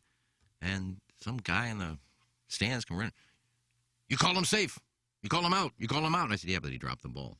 But you can't change your call. I said, well, yeah, he had the ball. He dropped the ball. So I'm changing my call because he dropped the ball. You're terrible. And he came out on the field, and I said, just get back in the stands, man. He was out there on the dirt. Yeah. That's the only time I've ever, I think I only umpired 2 years. But it's the only time I saw it. They weren't going to yell at you for umpiring a game. Every one of those dudes peaked in junior and high school. Yeah. I had to kick a parent out when I was reffing preschool basketball. I mean, it's unbelievable. They dog. even have preschool Are you serious, basketball? Jackson? 100%, yeah. Tell me your story. will you? Yeah, well, if you're on varsity basketball, you have to help out with the youth league that Ladue ran, and it was like these kids were Preschool's like, what, 4? Yeah, these kids were like 4 or 5, and there's no stealing. The rule was they can't steal the ball. These kids can barely dribble. There's no need to steal the basketball. This kid kept stealing the ball from the kid. Run him. I told him once, I said, you can't do that. Please don't do that. Did it again. I said, that's the last warning. You cannot steal the basketball. He did Run it. him. He did it the third time and started crying, wailing, crying. And his parent came up to me and said, like, started screaming at me, like, you're ruining my kid's development. Like, let him play. I was like, the rule is they cannot steal the basketball from the other player. And she kept screaming at me, and my coach saw it and kicked her out and ran her. And then the other parent was there still yelling at me. It was brutal. Run them both. It was bad. I was like, and I wasn't getting paid either. It was volunteer. I was volunteering to do this, and it was simply against the rules, and she didn't get that. Didn't you feel weird giving a 4-year-old a warning? Yeah, I didn't expect to blow my whistle very often in that game, but, you know. Kid, do it again, you're out.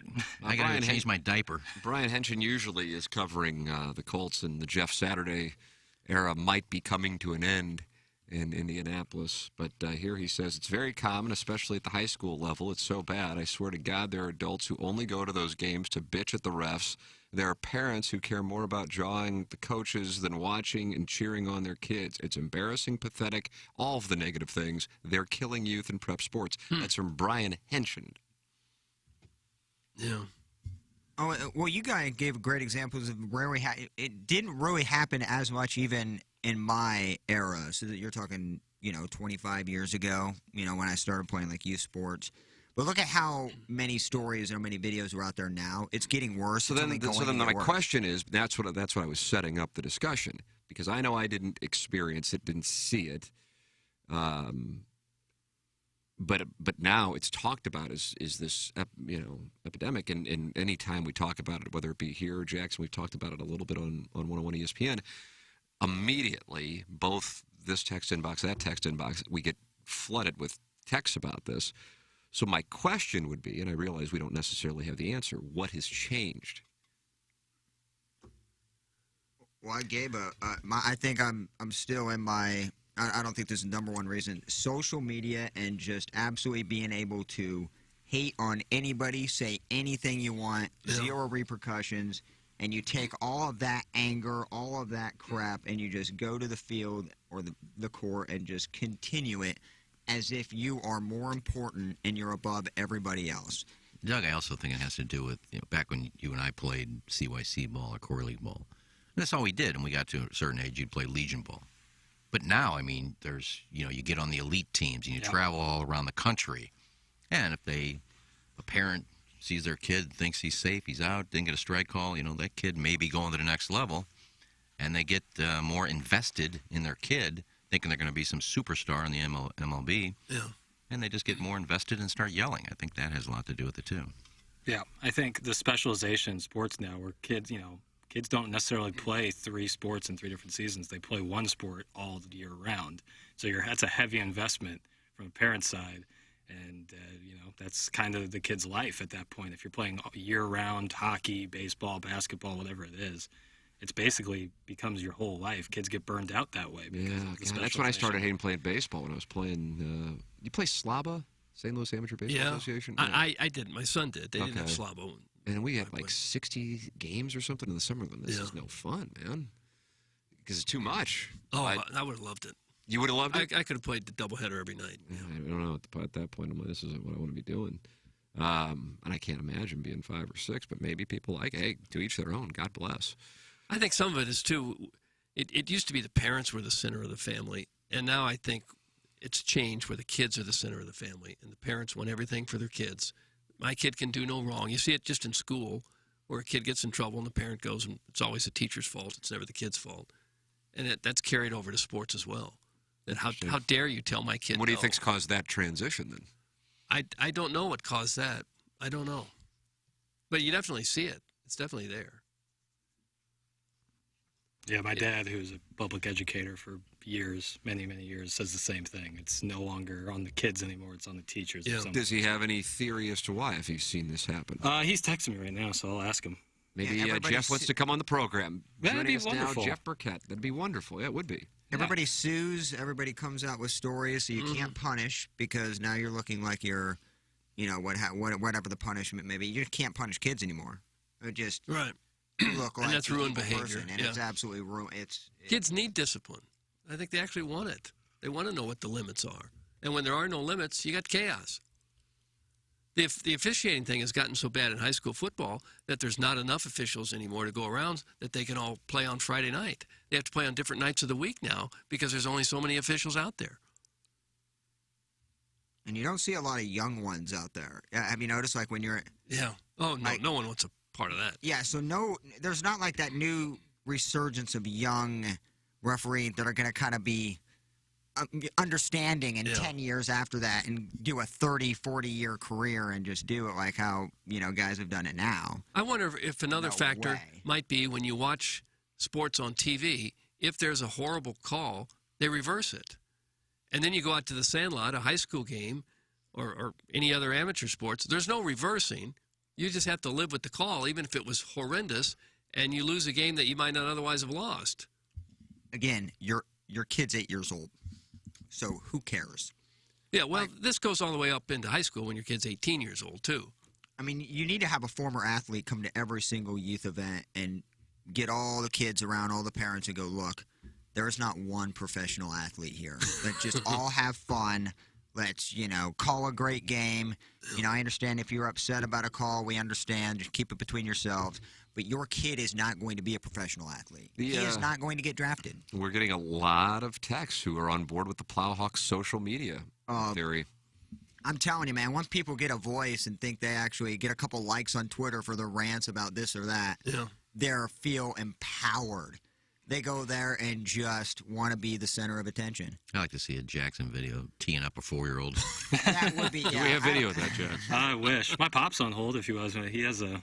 Ladies and gentlemen, we welcome What to the line? Steve Schmidt Cantor One. County phone lines Jeff Burkett. Good morning, Jackson's father, Jeff.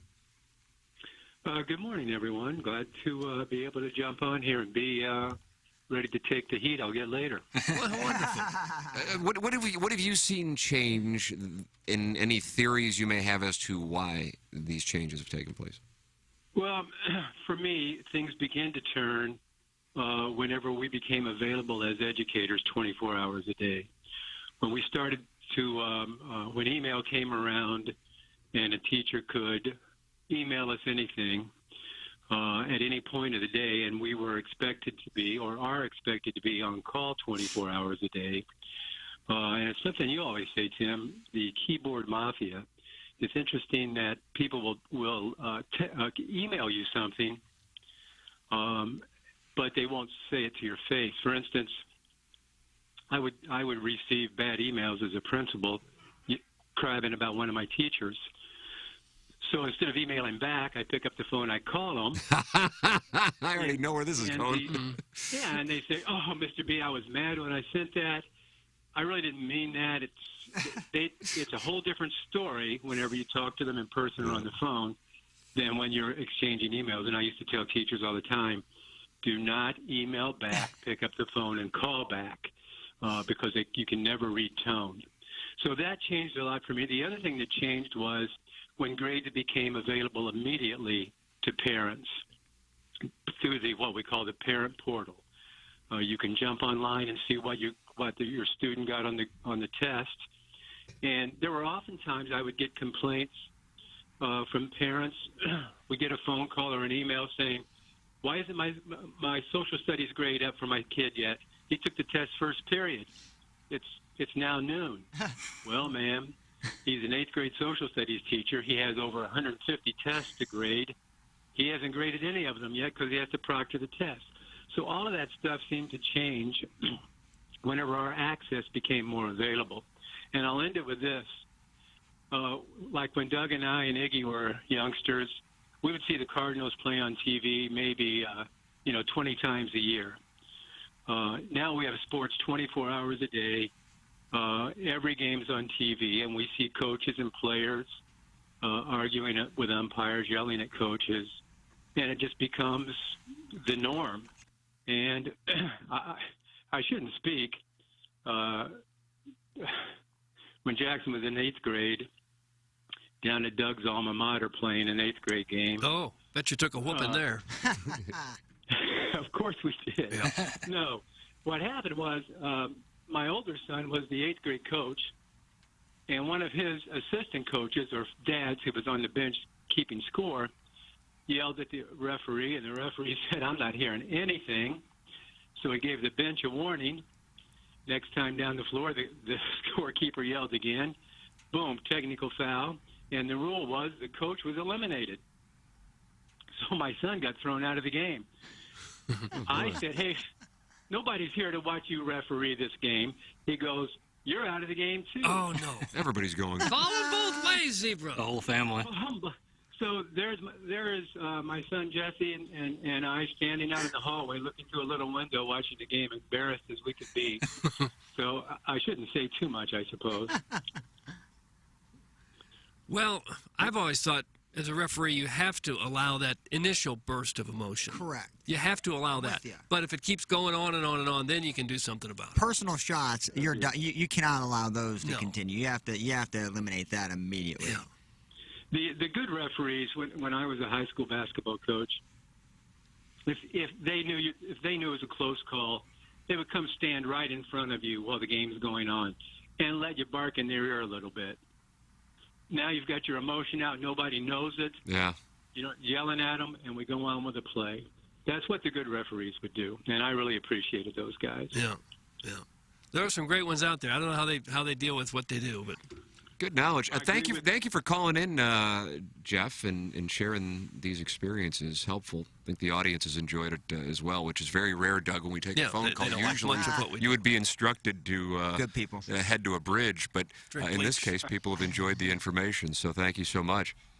All right, fellas. Take it Enjoy easy, your Jeff. work. Doug, there's Jackson's Thanks, father, Pop. Jeff Burkett. All right, Berkey. He's spot on with Love you, the Pop. instant gratification aspect, and I'm kind of with that as well. When I was in college, I want to know how I did immediately, and school and sports and all that translate to just parents are just different now. Parents are a little bit more But open. kids that are their different, too. I agree with that. I think both of those things are part of the reason why. I still think social media and being the keyboard gangster is the number one reason why. I you see love so that many little people. anecdote of he would pick up the phone and immediately chime like, it's amazing. Yeah, that's how it goes. I think I'll bring in one of my old report cards tomorrow so you guys can see what those look like.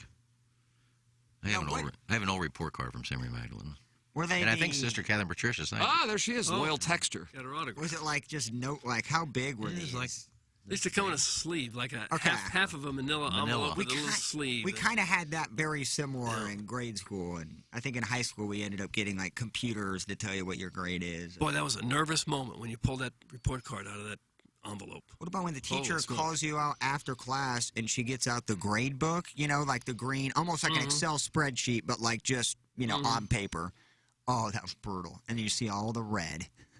Can they use the red pen for the F's and the D's, and you just Nelly. When I was in grade school, you actually had to worry about passing on to the next grade. There were people that did not pass. Oh, yeah. You have to repeat 4th or 5th grade. That was like the worst thing that could ever happen to you. But they won't do it now because it's like all the really bad kids, all the teachers, No, it never happens all the now. teachers in Yeah. unison are like, we can't No, go just move another along. year. Yeah. We have to just Yeah. D's get degrees, just pass it along, and that's sad too. I had You have one a guy bunch of unprepared kids. I got to break, boys. I got to break. I'm sorry. It's going to cause problems if I don't, so I just have to jump in, even in just cutting things off. So I apologize. It's 8:25. It's Ryan Kelly Morning. You're hearing TMA all day on KPNT HD2, Collinsville, St. Louis, featuring the Ryan Kelly Morning After, live from 7 a.m. to 10 a.m. Then a full show replay from 10 a.m. to 1 p.m., followed by the best of TMA from 1 p.m. to 7 p.m., and another same-day replay starting at 10 p.m. Find the full schedule at TMASTL.com. Brought to you by Ryan Kelly at thehomeloanexpert.com, the most efficient mortgage process you'll ever experience. The Tim McKernan Show podcast, featuring long-form interviews with people from the world of sports, politics, and entertainment. And our guest today, Bill McClellan. Thanks so much for coming in. Hey, my pleasure, Tim. What's up, Caden? Hi, how are you? Joe Buck, our guest today. Man, it's like I haven't seen you in years. More than 500 episodes and counting, and it's available wherever you get your podcasts, including the TMA STL app. Get the app now at TMASTL.com. Want to see Leonard Skinner and ZZ Top? Get the TMA app or go to TMASTL.com. Sign in, sign up, and win. Leonard Skinner and ZZ Top, the Sharp Dressed Simple Man Tour, with special guest Uncle Cracker, August 17th at Hollywood Casino Amphitheater. Tickets on sale now. Find out how to win at TMASTL.com. Hey, it's Jackson for Rosalita's. TMA listeners know that's always a great time to gather at Rosalita's. Why not start off with a happy hour Monday through Friday from 3 to 6 p.m.? Enjoy happy hour specials including $3 off of appetizers like the wildly popular Carne con Cerveza, marinated steak cooked to order and served on a sizzling skillet. The patio is heated and covered, plus Rosalita's offers live music on Thursdays and mariachi every weekend. Check out rosalitascantina.com or visit the downtown or DePere location today. Time to get your fiesta on at Rosalita's. Okay. Hot takes. Yeah. Pepperoncini. Pepperoncini. And now the Pepper and Genie Show with Darren Atkins and Ken Stroh. All right, take it, fellas. There it is. That's the open. Pepperoncini. Pepperoncini. Pepperoncini. Pepperoncini. Pepperoncini. Pepperoncini. Pepperoncini. Pepperoncini. We don't know what it is. We don't understand the name. We just know it's stupid. And it's available every weekday, featuring Iggy and the Plowboy. Apparently it's some kind of a podcast or something. Available at TMASTL.com and on the TMASTL mobile app. Whatever. Biggie's Restaurant and Bar has been a staple of the community for over 30 years and is serving your favorites like the steak sandwich, waffle fries, and so much more. It's not just the food that's rocking. With a full bar and patio, Biggie's is the perfect spot for lunch, dinner, and a little laughter. Biggie's original hours are back. Open 11 a.m. till midnight, Wednesday, Thursday, and Sunday. And 11 a.m. till 1 a.m. on Friday and Saturday. Check out the full menu at biggiesrestaurant.com and stop in today. Here's Action Jackson with 3 more ways to get TMA content. Get the TMA mobile app and enable notifications so you don't miss a thing. See our content on Facebook, Twitter, Instagram, YouTube, and TikTok. Stream us on the TMA mobile app and at TMASTL.com. Thanks, Jackson. It's the Ryan Kelly Morning After on 105.7 FM HD2. Win tickets to see Adam Sandler February 10th at Enterprise Center just by listening on the TMA app or at TMASTL.com. My father literally came to school one time my whole school career. He opened the door in the middle of the test and I hear, "Where'd you put the rake?" I'm like, "What? You put it on the nail?" I think I did. You think? Tickets on sale now, but you can win them now. Not to be repetitive, but just go to TMASTL.com to find out more and win. That's TMASTL.com. TMASTL.com. Urban Dictionary defines thirsty as purposely, knowingly, and recklessly attempting to gain fame to boost self-esteem. So, are you thirsty? Well, TMA has you covered. Become a part of the 2023 TMA Listener of the Month Club. You nominate yourself for a monthly award. And if you win, you get recognition and stuff to help you satisfy that insatiable thirst. We're talking January, February, March, April, May, June, July, August, September, October, November, etc. Go to TMASTL.com or the TMA app. Give us your name, a photo, and other pertinent information. Tell us why you deserve to be TMA Listener of the Month. And if you don't want to use your real name or photo, we don't really care. The TMA Listener of the Month. Get recognized just for being you or fake you or whatever. Quenched by Milagro Tequila. Welcome to the brighter side of tequila with Milagro in the morning after on KPNT HD2. KPNT HD2, Collinsville, St. Louis. Now, back to the Ryan Kelly Morning After.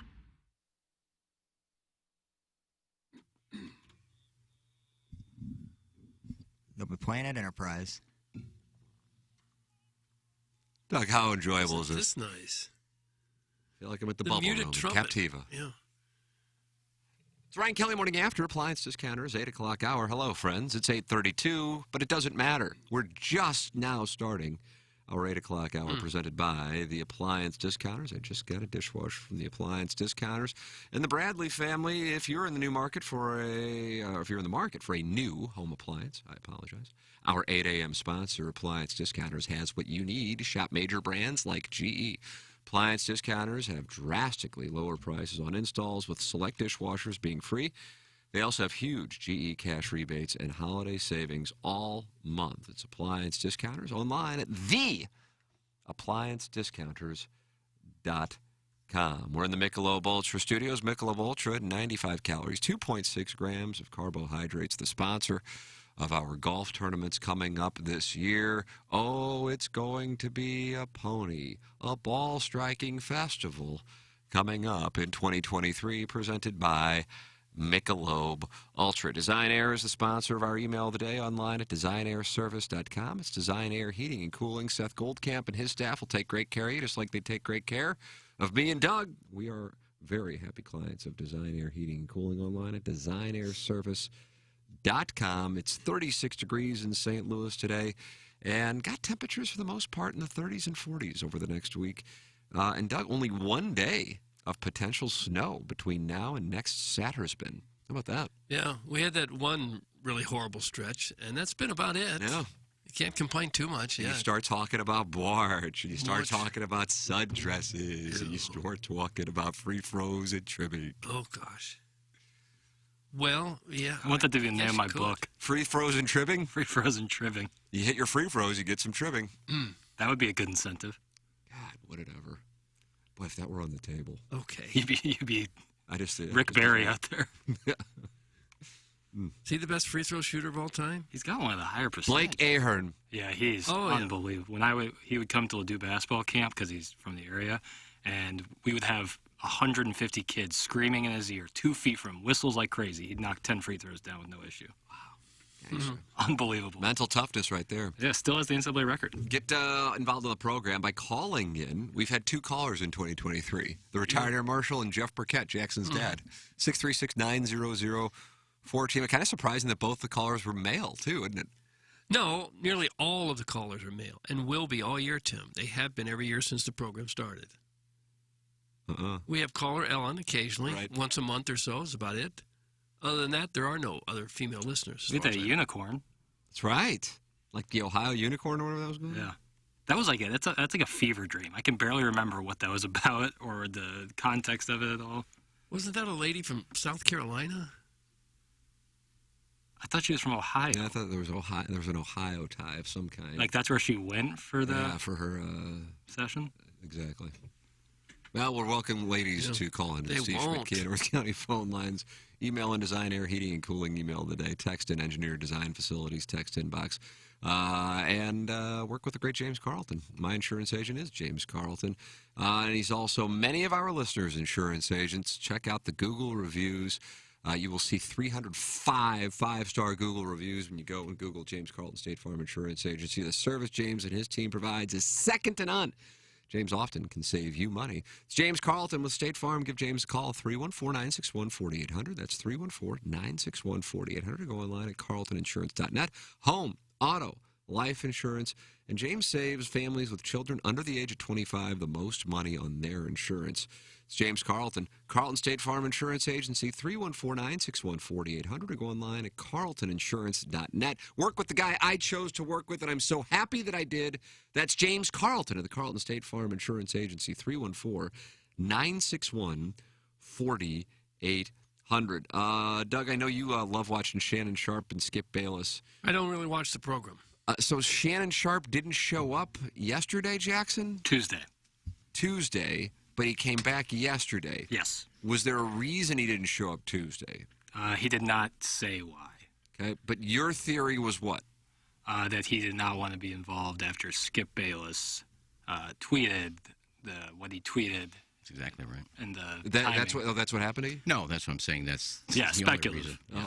I'm speculating that was the reason. I have no idea if that was the case, but I believe that Shannon just didn't want to be a part of that. Okay. Well, situation. he did return yesterday, and he began to talk for the first time, and then Skip jumped in. Take a listen if you would. Okay. Hit the lever plow. Good to see you, Shannon. I understand there's something you want to share this morning. Good morning, yes. Morning. There's been a lot of speculation of why I wasn't on air yesterday, and I won't get into speculation or conjecture or innuendo, but I will say this. In watching that game on Monday night, what happened to Damar Hamlin struck me a little different. As a brotherhood in the NFL, when injuries happen, when we know injuries are a part of the game, I've seen guys suffer ACLs and Achilles tear, but I've never seen anybody have to be revived and fight for their life on the field. So they struck me a little differently because I remember seeing my brother paralyzed on the field temporarily, and he was able to regain focus. Skip tweeted something, and although I disagree with the tweet, and hopefully Skip would take it down, but I didn't want it. Well, time out. I'm not going to take it down because I stand by what I tweeted. Skip, let me finish. All right, okay. Go ahead. No, you go. Go ahead, let's go, Jen. Okay. I mean, I cannot even get through a monologue without you interrupting me. You could have came back. Skip, well, I thought, Skip, just let... I didn't know you were going to bring up No, I was just going to say, Skip, I didn't want to yesterday to get into a situation where Damar Hamlin was the issue. We should have been talking about him and not get into your tweet. That's what I was going to do. But you can't even let me finish my opening monologue without you interrupting. Okay. I was under the impression you weren't going to bring this up because nobody here had a problem with that tweet. No. Clearly, the bosses wanted you to offer explanation, so clearly somebody... No, they did not have... Nobody... Let's go, Jen. Thoughts and prayers remain with Damar Hamlin. That's where the gentlemen, focus should have certainly, been, as he and not on a continues. football game. Yes, let's go, Jen. Thank you. Man, they just put those females in the worst spots ever. Well, isn't that part of the whole act? This is all scripted. Whoa. This is all scripted, by the way. ESPN... Text stupid things. They say wild things, and then the whole country talks about them. Skip Bayless makes $8 million a year. You think that network is going to not know what he's tweeting or what? Like, this is all staged, and it's just all scripted. And I don't know. I'm not sure that was staged. I'm not I'd sure be that surprised. was. But I think they're probably not discouraged from making wild, hot takes and texting crazy things outside the norm. Because they get exactly what they want. They get attention. Love them or hate them, just have an opinion one way or the other. But I think listening to that interaction gives you the reason why he wasn't on Tuesday. He wanted no part of talking about that. Yeah, but either missing Tuesday and coming back yesterday, it's still the topic, right? Yeah. Like, if you waited a week, got a whole news cycle week, you got a whole new week of the NFL, then I get it. That's why I think this is completely staged, because the show got a lot of hustle and bustle and a lot of tweets because Shannon wasn't there. So you knew this show yesterday was going to be widely viewed. And, of course, the tweet's going to come up. It's 48. It's not like it's a week and a half. It's 48 hours after the fact. But I think he wanted a day to think about it. He didn't want to come in there less than 12 hours later and have to talk about it, maybe give him a day to think about it and maybe die down a little bit, but I don't think that was staged. I think you still have to show up for work, don't you? Yeah, you got a you job can't take a paying you week millions off. to be there. You can't say, "Well, somebody tweeted something I didn't like, so I'm not going to work." I'm not sure that's the answer he gave. But my guess is the bosses wanted Skip there by himself. Because, again, there was a ton of great video footage of him praising LeBron. It's very awkward for him to kind of be on the stage by himself. And then Shannon comes back. There's a huge uptick in views and tweets and all this activity. Probably. That missing one day, to me, seems more staged than not missing any days. Because the topic is going to be brought up. Shannon Sharp brought up the tweet within 40 seconds of the monologue. So let's not say that wasn't going to be the big topic at play. I mean, for people who believe all that, it's just weird. This clearly seems staged. And for those who missed it, what exactly was the tweet in question? Doug, that's a great question. So Skip Bayless tweeted out, not exactly sure what happened to Damar Hamlin. Players on both teams are shaken. Ambulance out on the field. CPR administered. Can't remember play being stopped for this length of time. Just said a prayer for him and his family. I've seen so many horrific injuries suffered on football fields, yet never have I seen a reaction like this. In every other situation I witnessed or covered, the game always went on fairly quickly. The attitude was, hey, that's football. For these players, this was, in caps, different. No doubt the NFL is considering postponing the rest of this game, but how? This late in the season, a game of this magnitude is crucial to the regular season outcome, which suddenly seems so irrelevant. And those are the tweets that have the whole country upset. See, I took it as if he was asking a question. I just read you what he said. You can interpret it however you want. Yeah, a lot of people are saying they think it's his opinion. Sure, and we played you the Bart Scott. Oh, yeah, not you specifically. I'm saying we played the Bart Scott, and we go, what was that? And the tweet after that, because I guess he got a lot of heat for that tweet, says, nothing is more important than that young man's health. That was the point of my last tweet. I'm sorry if that was misunderstood, but his health is all that matters. Again, everything else is irrelevant. I prayed for him and will continue to. And you said you would not have shown up That's for enough. work? Fire this guy. Get him out. Show him the door. Give him the pink slip. Short haircut. He's got to go. Yeah, he was right about most of it. You know, he's asking the question, what does the NFL do? And he even said it's irrelevant. I guess it was the player's timing health. of it. People didn't want to hear about Yeah, the I guess. The latter tweet, we're talking about what they're going to do about the game, given the timing is what it was, I think is what has people up in arms. Mm-hmm. Well, it's just... That's you know, what it was. Yeah, and people were trashing the NFL. I wonder how many people who were calling for his job or wanting him to be fired or whatever the cycle is knew about the previous tweets when he was talking about it. And listen, I recognize that the whole thing is kabuki theater and it's WWE applied to sports media, but when you read what he actually tweeted, he just doesn't tweet them in order. And by that I mean include it as one fluid tweet. He isn't going, forget about DeMar Hamlin. What are they going to do about the schedule? But it doesn't matter. We played you the Bart Scott audio and go, yeah, what the hell was that? Nothing to it. It doesn't matter. It's the game, man. Go get your scalp, get your likes. I'm out. I don't want any more part of this stuff. Can't wait to be done with it. Because that's the game, and they're coming for us all. And the narrative now that a lot of people have is, boy, that's Skip Bayless. What a bastard for what he said. And that's why I wanted to just read it. Mm-hmm. And I'm glad that's why I said, that's a great question, Doug. Let's read what he said, as opposed to actually just do the whole dance. So egregious that the other guy didn't even show up for work. Yeah, because he said, and don't you know, everyone watching that, especially the fans there, say, what happened to the game? Do I get my money back? Are we going to play this again? Of course you're mostly concerned about the player. Of course they are. But there's other things involved, too. Well, that's why the referees, that's all they know. They've never seen this before. I mean, there's been times when guys on the field, they put a brace on his neck, they take him off on a stretcher, and never seen somebody have to be revived on the field, but they don't know. They just their game plan is that after there's an injury and somebody's off, you get 5 minutes and then we're going. That's all they did. And then people are blaming the NFL. Oh, what is their money? The NFL was on the phone with the NFL PA saying, what do we do here? And it was the coaches who they weren't going to wait for the NFL PA and the NFL to get together in New York and start making phone calls. They said, we can't play this game. Remember that game the Blues played years ago in Buffalo when Clint Malarchuk took a skate blade across the neck, right across the jugular vein, and blood. I didn't know the Blues were in that game. Oh yeah, I didn't know the Blues were in that. Wow. Blood squirting out. I mean, his life was definitely on the line right at that moment. I think they kept playing the game. All right. Yeah, I think they did. The guy ran out there when the trainer saved his life and pinched off the vein and got him to the hospital. When was that? How long ago was that? Pronger thing was 98. Bowmeister was 2020. Late 80s, early 90s, probably. I didn't realize the Blues were involved. Yeah. Mm-hmm.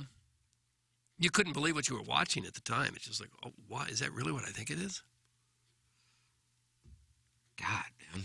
Yeah, that one. Yeah, that was the worst I've seen, I think. Let's see. Beercat says, I can't stand Skip Bayless, but the reaction to his tweet was insane. People are babies. I hate people. Well, except for Hot Wife Autumn. She's neat and into butt stuff. Oh. It's from Beercats. But you got to think, knowing Skip Bayless, he loves to be the instigator. You kind of...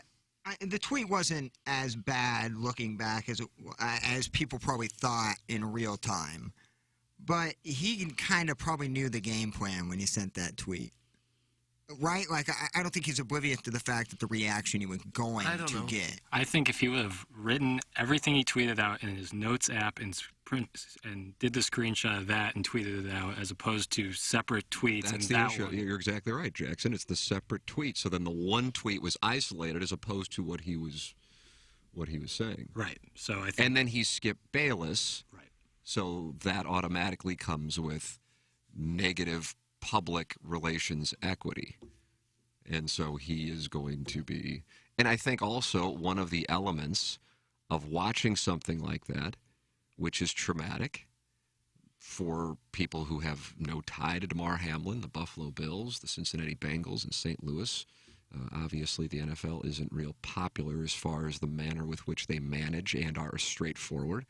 So you're sitting there, there's nothing to say or do because there is literally nothing going on outside behind the scenes. They're trying to save a 24-year-old's life. What happens psychologically doesn't make people bad. It's human nature. Is you want somebody to blame, and you want to express your subconscious frustration in a direction.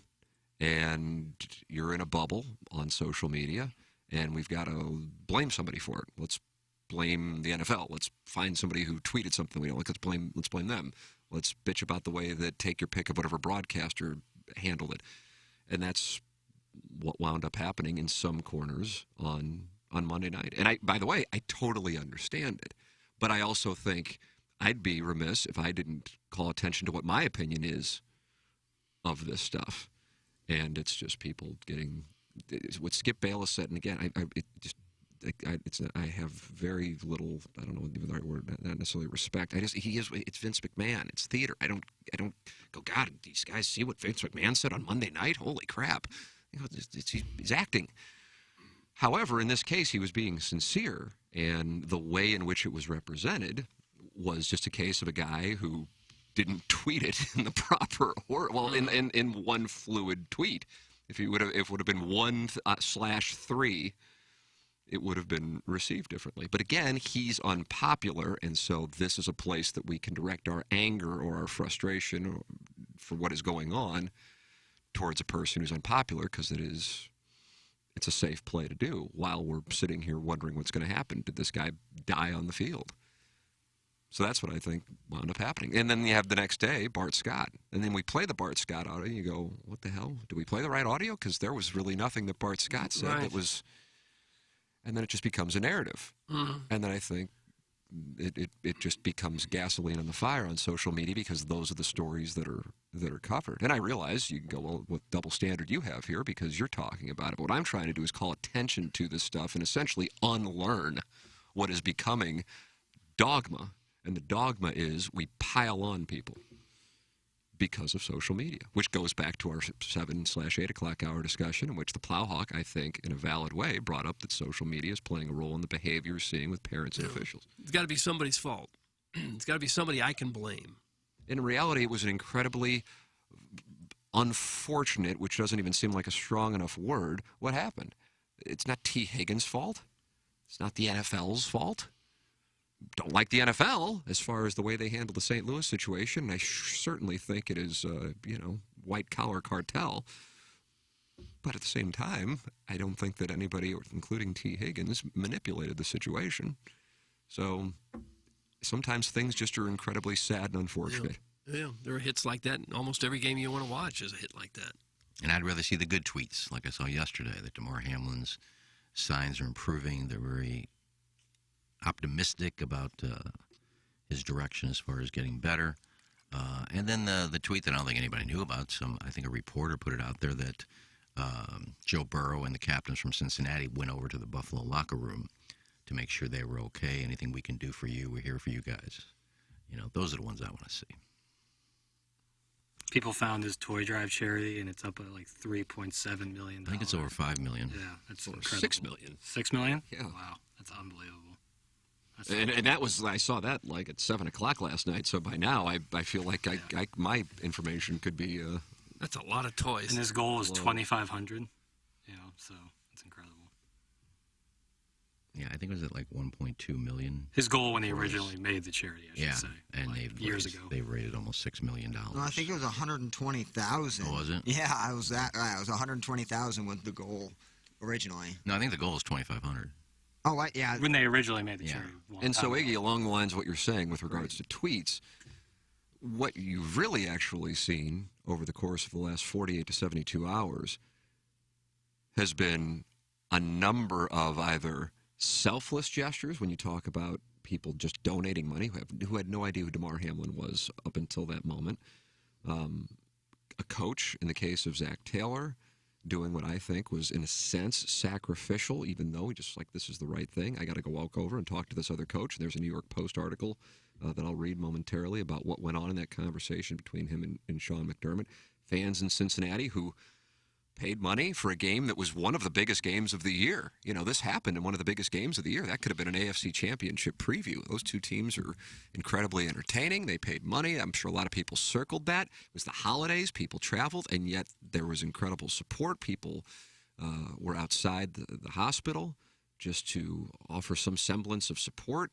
You saw Stephon Diggs, one of the best wide receivers in the NFL, take an Uber to get there to be with his teammate and have to, you know, kind of argue his way into the hospital. Zach Taylor of the Bengals, the head coach, showed up there. You saw a lot of goodness in human beings. Yeah, those are the ones I like seeing. But if I talk about that, or if a cable news show talks about that, or somebody with a blog or a podcast talks about that, that isn't going to get the reaction that helps the business model, because what you got to do is you got to focus on Bart Scott and Skip Bayless. And that's why I'm calling attention to it. So anyway, do with that what you want. Here is what happened between Sean McDermott and Zach Taylor on that night. Bengals coach Zach Taylor knew immediately the seriousness of DeMar Hamlin's situation by how concerned Bills players were, and after talking to Buffalo coach Sean McDermott in the moments after Hamlin collapsed on the field Monday night, shortly after the Bills' safety went down, McDermott told Taylor, so the Bills coach telling the Bengals coach, quote, "I need to be at the hospital for DeMar. I should not be coaching this game." Taylor told reporters on Wednesday in his first comments since the life-threatening incident. He really showed who he was. All of his focus was on DeMar. The Bengals head coach also lauded the quick response from the medical personnel. That's another thing I neglected to mention. I mean, my God, they were out on the field, and the job they did, also incredible, which administered CPR to Hamlin on the field before eventually stabilizing him enough for the ambulance to rush him to the University of Cincinnati Medical Center, where Hamlin remains in critical condition. Quote, all of the medical professionals that were involved, the Bills trainers, the Bills doctors, our trainers, our doctors, the paramedics, the emergency response team, I thought they were on it and they were composed. It was obviously a complicated situation on the field that everybody was trying to process. Taylor went on to say the officials, Sean Smith and his crew, I thought they did a tremendous job handling a situation in which there's no rule book, there's no protocols for how to handle it. They really did a good job. Everyone that was on the field could feel the seriousness of the situation, and they did a great job of stepping back, asking the Bills what they needed, asking us what we needed, giving us the space to process, and I thought they did a tremendous job. That's Zach Taylor on what took place in those minutes in his first comments since it all took place. Yeah. Well, they've got top-flight, first-rate medical people at all these games, and the teams have their own doctors and trainers, and they understand how violent and dangerous a sport it is, and I think from a medical standpoint, they're ready and able to treat it for anything that comes up. They do a great job with that. Yeah, they did. I mean, that was an incredible. You don't get a second chance at that. You got to execute it there, and they're loading him into the ambulance, and he's going into cardiac arrest, and they set him down and start the CPR process. I don't know if you saw Mark Ingram. I forgot what program or what podcast he was on. There was a video element attached to it talking about it. Did you happen to see that, Tim? What's that? No, I did not. Mark Ingram, obviously a great running back for Alabama. I think he plays for the Saints, if I'm not mistaken. I could be wrong. I apologize. Yeah. But, yeah, he was asked about, you know, his kids. Are you letting them play football? Do you have concerns? And I think – I don't know exactly what the exact quote was, but I'm pretty sure he said he doesn't want a kid playing. And he said his sister called him after watching DeMar Hamlin. He goes, I think you should retire. So it's, I don't know, football, I'm not saying it's ever going to die, but I think it all stemmed from how many youth, you know, participation there is. Well, the numbers are way down. You see it's way down. You see high school teams that I mean, not major St. Louis high school team, but local in Illinois, you can't even get 15, 20 kids on a team. Yeah. And that's in like 4A, class. That's not a 1A little podunk town. And so I think 20, 30 years from now, you're going to kind of see maybe a little less participation, maybe a little less competition. But it's too big to fail at this point. I mean, a couple of more of these hits aren't going to change that. Sadly, aren't going to change, the perspective on a lot of people. No, about the no, sport, I don't think the sport is in jeopardy. No. Although there's a lot of people, a lot of mom and dads in the suburbs who don't want little Johnny playing football anymore. I don't want my kid. I mean, I don't have a kid, but if he does, I prefer to him not play football. Now, I'm not going to force him not to. Doug, do your boys play football? They did not. I'm kind of glad because they were skinny and slow, which is a bad combination in football. Get rocked. Yeah. I think the opposite as far as people complaining about the NFL is that it's too soft. Oh, protecting the quarterback. Oh, they barely touched him. It's a penalty. Oh, targeting. Oh, I barely hit him. I think it's the opposite. When they try to change the rules to protect players, people get upset. I agree with that too, but the CT, it can't go back to the 80s anymore. Like with the advancement of medical technology, what we've seen with former players and having players and families donate their brain to science, it's pretty clear that there is some issues post-football that players have to deal with. I don't know if the NFL is quite equipped to prepare with. So. Your thoughts are welcome. A lot of people texting in on the topics today, youth sports, and now talking about the Hamlin situation. 314-881-TMA5. Save it in your phone. Text in throughout the course of the program. Engineer Design Facilities compete for the Design Air Heating and Cooling email today, the morning after at InsideSTL.com. We have the email today coming your way, presented by Design Air at 9:45. Jackson and I, Doug, we're going to go deal with it down the hallway at 10 o'clock. Go and get your whooping. And no guest today, right? No guest. Oh, so there's probably going to be a lot of Little Piddles prediction polls or whatever. NBA talk? I think I did the, it's the return of the either-or challenge. It's like Doug, the either or. What is that exactly? It's like a would-you-rather kind of situation. No, for heaven's sake. Present a scenario. When's your QFTA? We did that Tuesday. I did that on Tuesday. Yeah, I guess Tuesday because we were off on Monday. Because I did watch the season finale of Yellowstone. Oh, nice. Tease. And you want to talk about it on your I did, because mid-season finale. Mid-season, that's correct. Mid-season. And then it doesn't start up again until summertime, which I was surprised by. But now you know how to backlog. Now you know you can get on YouTube TV. Yeah. What'd you think of it? The guy get killed or I don't know if I want to. Well, my personal thing, this is my thing, but that doesn't mean that everybody has to abide by what is that I know some people. Well, all I can speak to is I was about to watch Yellowstone and somebody texted in, this season sucks. And I go, it kind of kills my enthusiasm for it. So therefore, with a podcast, you can say, hey, this is what we're going to talk about. And if you're about to watch the show or you don't want it to be spoiled, you know not to listen or skip through it. So that's my reasoning for not doing it on the radio. No, I'm with you 100%. Because, I mean, it's not like it's 5 years old. You know, right, if I talk just about aired this, on Sunday night. Yeah, if I talk about The Sopranos, way to ruin it. Well, I mean, it's 10 years ago. But, I mean, Doug, what's the statute of limitations? This was just Sunday, so I don't. 6 months. I don't want to ruin it for everybody. 6 months? Yeah. No. I will say, I expect. No. I expect you got a week and a half, 2 weeks of Oh. spoilers. For I don't know sure. if this ruins it for anybody. Oh. But here it comes. He does die in the end, doesn't he? No, I'm not going to talk about any of that. But because it is mid-season, it's not end of the season. I still would have expected, since it's not coming on until next summer, maybe a few more cliffhangers. I told you. You expect more. But also, I think Breaking Bad started the mid-season thing, right? I can't think of a show that did that before Breaking Bad. It's a network thing, isn't it? Well, they break it up. Yeah, because it was on AMC, I think. Who killed JR, Doug? I don't even remember, but that was a question everybody asked there for a while. Victoria Principal. She was the one who killed him? No, I will say, because It was all a dream, wasn't it? Used to read Word Up I magazine? think so. But the whole country was saying, who killed JR? I stopped watching when Charlene Tilton got off there.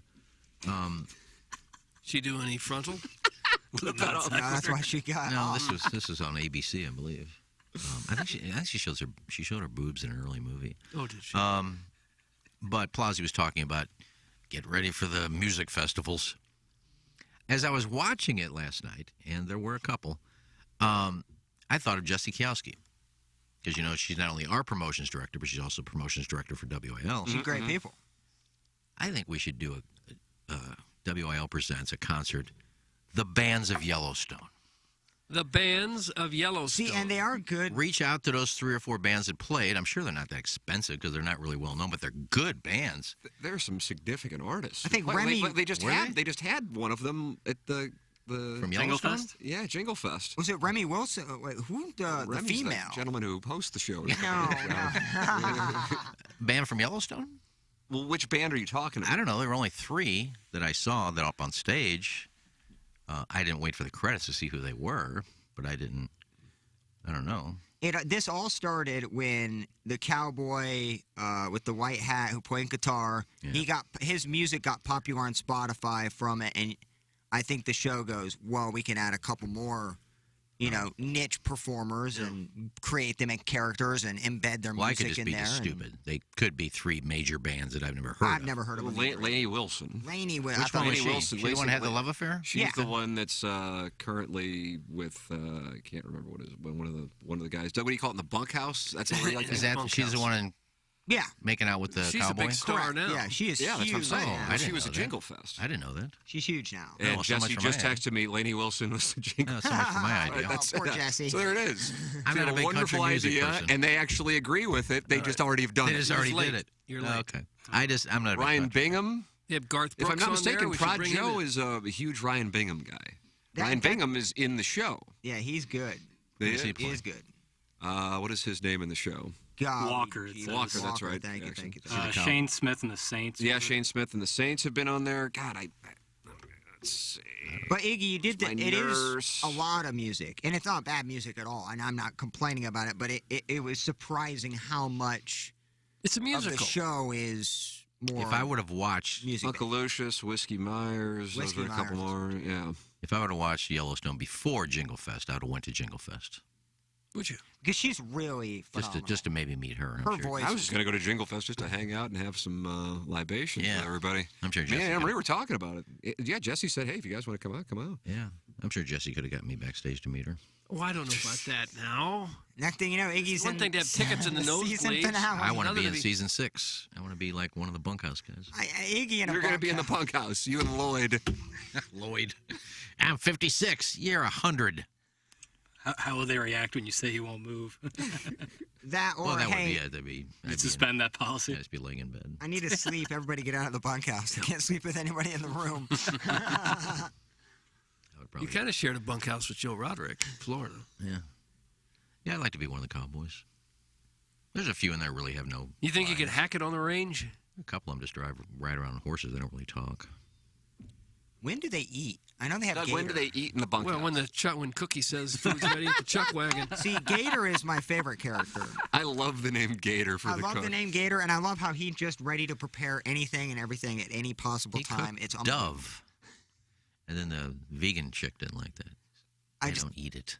Yeah, I don't know how their teeth are so pearly white. There's no dentist. They don't have health insurance.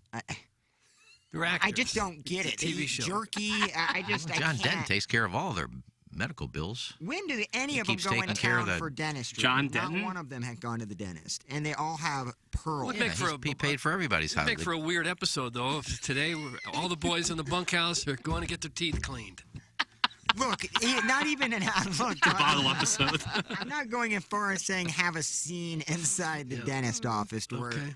but maybe mention like Dental appointment next it's Tuesday. it's Teeter coming to the the rodeo. Oh, well, she's at the dentist, and that's all I. Okay, Yeah, you're looking for exposition. but not one of them had gone to a dentist. They eat jerky and just booze. I mean, They eat jerky? I'm. How do you know they didn't go to a dentist? I'm assuming that they eat They jerky. had dentists back then. Well, I know they have dentists, but they're in the middle of nowhere and It's they have only no health 2020. care. It's 2022. Jesse just texted to say Lainey Wilson was in the client party doing meet and greets, so yes, my Iggy God. could have met her. Oh my God. Wow, wow, well, we left a putt out there today, didn't we, Doug? sure Ah, did. should have watched Yellowstone earlier. You blew it. You blew it. At least I had a good idea about bringing them in, but they've already been here. Day late and dollar short, my I friend. love the idea. Yeah, I dig her. I hope she has more of a role. But I think he left for a year and she's upset, so I don't know what's going on there. or cowboy left for a year. Doug, this was a segment where he said we will talk about Yellowstone on the podcast, and then we talked about Yellowstone on the show. Right. We brought up I don't think I every ruined character, anything. every musician. These are parts of the show that nobody cares about. Oh, that cowboy left for a year. What the hell? Hey, they're moving horses down to Texas. What about their dental care? Look, I think that's a bigger story than what you think, Doug. And Doug, you said there's an episode where they go and leave the bunkhouse All the to get boys their in the teeth cleaned? bunkhouse go together to a pediatric dentistry. That's the title of it. It's They get a- episode 10. They get a little Dentist toy. visit. No cavities for you, Buck. You get a toy. Horses move and dentist visit. You don't see that in any TV shows, do you? Have you ever seen one in a TV show where they just have a random visit to the dental office to explain why the actor or actress has such nice teeth? season 3, Todd Bridges and Gary Coleman went to the dentist's office with Mr. Drummond. I remember that was a fun episode. And Seinfeld Gordon did. Jump was on the bike show. Seinfeld did. When he woke up, his shirt was unbuttoned. Yeah. Well, Breaking Bad did it with the Swinging. with the windshields. Like, remember there was the 2 or 3 episode bit to where Walter White just went through a ton of windshields, like 2 or 3 of them in his Aztec.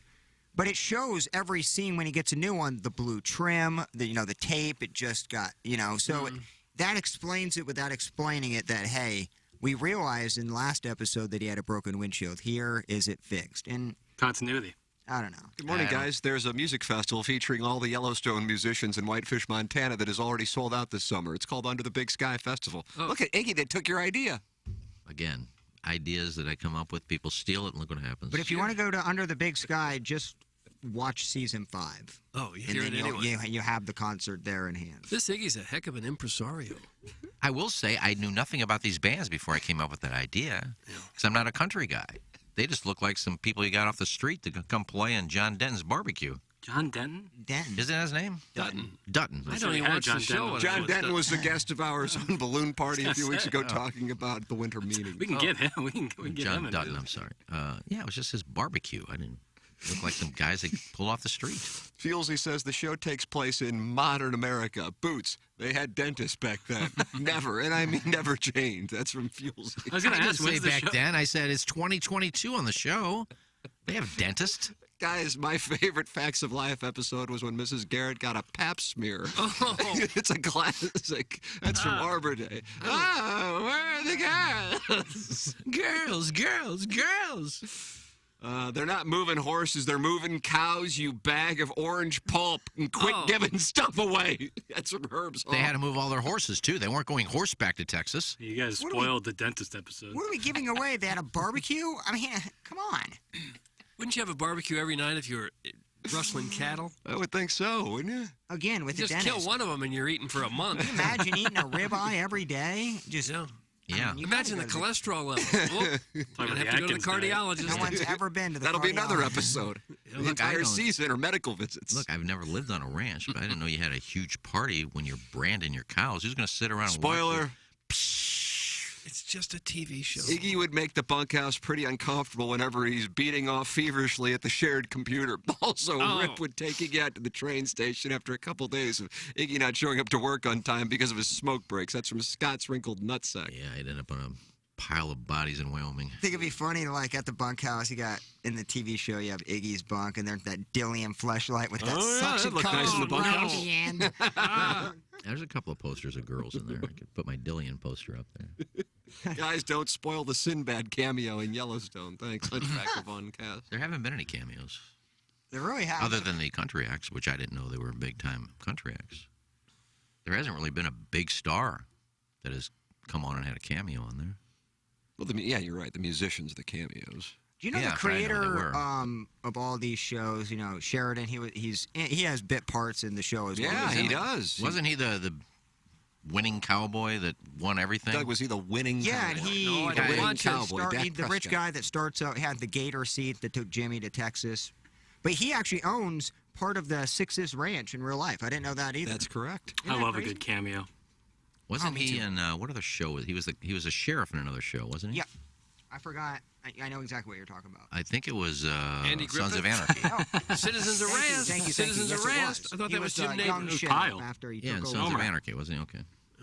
Hey, Doug, let's play Yellowstone. You be the horse, and I'll be Rip, and I'll ride you bareback across the open plains. Didn't like it. John Lithgow's Harry Henderson sent that in. Didn't care for it. I would have hated to have that job back in the day. Riding a horse, moving cattle from Texas to Kansas to get them on a train. God, could anything be worse than that? Thank God someone did it, but not for me. I'd have been way too soft. If these barrel girls were that easy, I'd probably take it.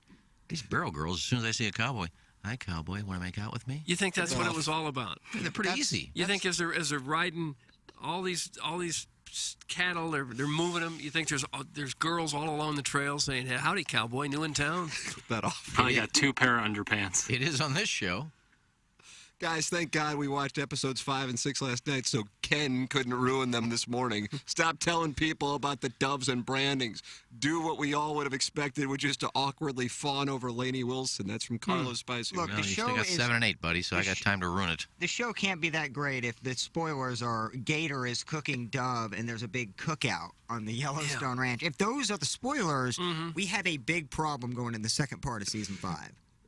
I'm giving nothing Just away. saying. I've given you nothing. I haven't given giving it anything away. away. I'm going to start watching it today. And if a I've never barrel watched it. racer is banging Jimmy, then I have a real problem Jimmy's with like banging 26. those barrel Doesn't he racers. look like he's like 80? He looks like me. And I guess I'm bashing myself, I guess. Well, you don't look Put 80. myself on a tee. No, he had that weird skinny look, but yeah, he gets 2 bomb barrel racers. And I have no idea. Oh, I guess one's a vet, a surgeon. Yeah. Don't give it away. But That was last season. because Screw it's a people, TV man. If you don't show. watch it last season. If he hooked up with a really fat, ugly girl, you'd go, "Why am I watching it?" Again, Doug, I want more real. Go to the dentist, pork a big hog, and then, I'd rather have it be a little bit more real. You would. They're a little bit too clean cut for me in Cowboys. Well, a lot of people like to watch movies and TV shows to escape a little bit, to live the fantasy in your mind. I don't think this show has the following it does if we're all not hot. No, that's for sure. Oh, that's See what why. I'm saying? Yeah. See what I'm saying? That's why we all got a mentality. That's exact. Oh my God, Plowhawk! What a Look weave. at you. Guy, he decided to run point, and he did a wonderful job. Yeah, You're there was exactly right, Plowhawk. So much testosterone. That's exactly right. FDA-approved testosterone treatment. Go to lowtusa.com if you're dealing with low energy, motivation, weight gain, muscle loss, you're tired all the time, feeling anxious, moody, irritable. Those are symptoms of low testosterone. Dealing with decreased mental acuity, attention span, and stress, well, that can cause focus issues on even the most simple tasks. So go to Mentality. I did. Super easy, incredibly friendly. A lot of TMA listeners have. And they have locations in the St. Louis area. It's a local healthcare facility specifically dedicated to helping men feel and perform at their very best. It's Mentality. Check them out at lowtusa.com. Design Air Heating and Cooling email today is coming your way at 9:45. So send your emails in the morning after at InsideSTL.com. And KG and O-Town and the Learn Christmas Ornament have the wins so far in 2023. Who is next? Find out. In the Maggie O'Brien's 9 o'clock hour. This closes out the Appliance Discounters 8 o'clock hour. It's the Ryan Kelly Morning After.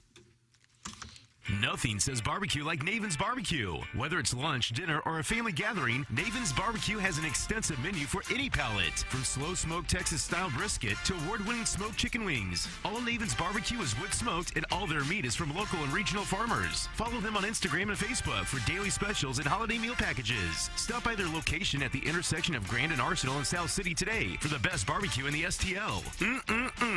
Online at navensbbq.com. That's NAVINSBBQ.com. Doug Vaughn here alongside Ryan Kelly, the home loan expert. Ryan, a lot of people need cash and they need it now, but they maybe don't want to refinance their mortgage. What can you do to help them? No, you're not kidding about that. A lot of folks refinanced or bought a house in the last couple of years, and they have this really low interest rate, 2.5%, 3%, and they know they have $100,000 in equity or whatever that number is, but they just don't want to refinance that loan. And that's why we have a home equity line of credit at the Home Loan Expert. We can tap into the equity and get you the cash you need without touching that low rate on the first mortgage you have. It's a great solution when you need to pay off those credit cards, when you want to make those home improvements, or you want to just get caught up on the bills finally now and put some cash in the bank. A home equity line of credit can give you all of those things without replacing that current low rate first mortgage. Got questions? Ready to get pre-approved? Let's talk. It all starts today by visiting thehomeloanexpert.com. Hey, it's Jackson for Rosalita's. TMA listeners know that's always a great time to gather at Rosalita's. Why not start off with a happy hour Monday through Friday from 3 to 6 p.m.? Enjoy happy hour specials including $3 off of appetizers like the wildly popular carne con cerveza, marinated steak cooked to order and served on a sizzling skillet. The patio is heated and covered, plus Rosalita's offers live music on Thursdays and mariachi every weekend. Check out rosalitascantina.com or visit the downtown or DePere location today. Time to get your fiesta on at Rosalita's. Want to see Leonard Skinner and ZZ Top? Get the TMA app or go to TMASTL.com. Sign in, sign up, and win.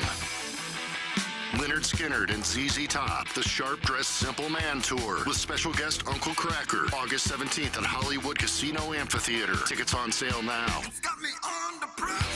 Find out how to win at TMASTL.com. The Tim McKernan Show podcast, featuring long-form interviews with people from the world of sports, politics, and entertainment. And our guest today, Bill McClellan. Thanks so much for coming in. Hey, my pleasure, Tim. What's up, Caden? Hi, how are you? Joe Buck, our guest today. And it's like I haven't seen you in years. More than 500 episodes and counting, and it's available wherever you get your podcasts, including the TMA STL app. Get the app now at TMASTL.com. Okay. Hot takes. Yeah. Pepperoncini. Pepperoncini. And now the Pepper and Genie Show with Darren Atkins and Ken Stroh. All right, take it, fellas. There it is. That's the open. Pepperoncini. Pepperoncini. Pepperoncini. Pepperoncini. Pepperoncini. Pepperoncini. Pepperoncini. Pepperoncini. We don't know what it is. We don't understand the name. We just know it's stupid. And it's available every weekday, featuring Iggy and the Plowboy. Apparently it's some kind of a podcast or something. Available at TMASTL.com and on the TMASTL mobile app. Whatever. Win tickets to see Adam Sandler February 10th at Enterprise Center just by listening on the TMA app or at TMASTL.com. Father literally came to school one time my whole school career. He opened the door in the middle of the test and I hear, "Where'd you put the rake?" I'm like, "What? You put it on the nail?" I think I did. You think? Tickets on sale now, but you can win them now. Not to be repetitive, but just go to TMASTL.com to find out more and win. That's TMASTL.com. TMASTL.com. Urban Dictionary defines thirsty as purposely, knowingly, and recklessly attempting to gain fame to boost self-esteem. So, are you thirsty? Well, TMA has you covered. Become a part of the 2023 TMA Listener of the Month Club. You nominate yourself for a monthly award. And if you win, you get recognition and stuff to help you satisfy that insatiable thirst. We're talking January, February, March, April, May, June, July, August, September, October, November, etc. Go to TMASTL.com or the TMA app. Give us your name, a photo, and other pertinent information. Tell us why you deserve to be TMA Listener of the Month. And if you don't want to use your real name or photo, we don't really care. The TMA Listener of the Month. Get recognized just for being you or fake you or whatever. Quenched by Milagro Tequila. Welcome to the brighter side of tequila with Milagro in the morning after on KPNT HD2. Live from the Michelob Ultra Studios. KPNT FM HD2. Collinsville, St. Louis. This is TMA All Day. The Ryan Kelly Morning After. On KPNT HD2. Collinsville, St. Louis.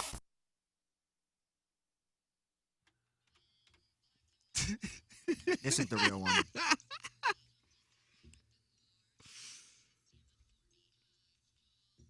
Nice.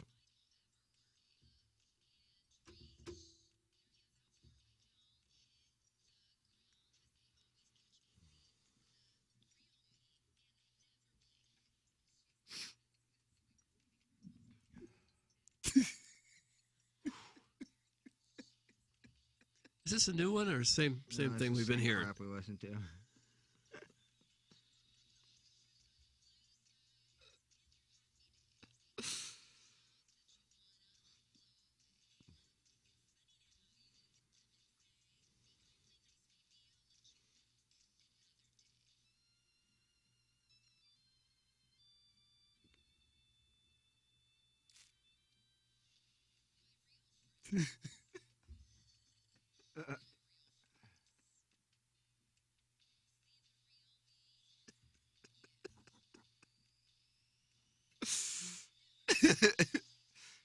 Shout out get enough of it. How I can't get enough of it. How long do we have to listen I to? hold your hand up.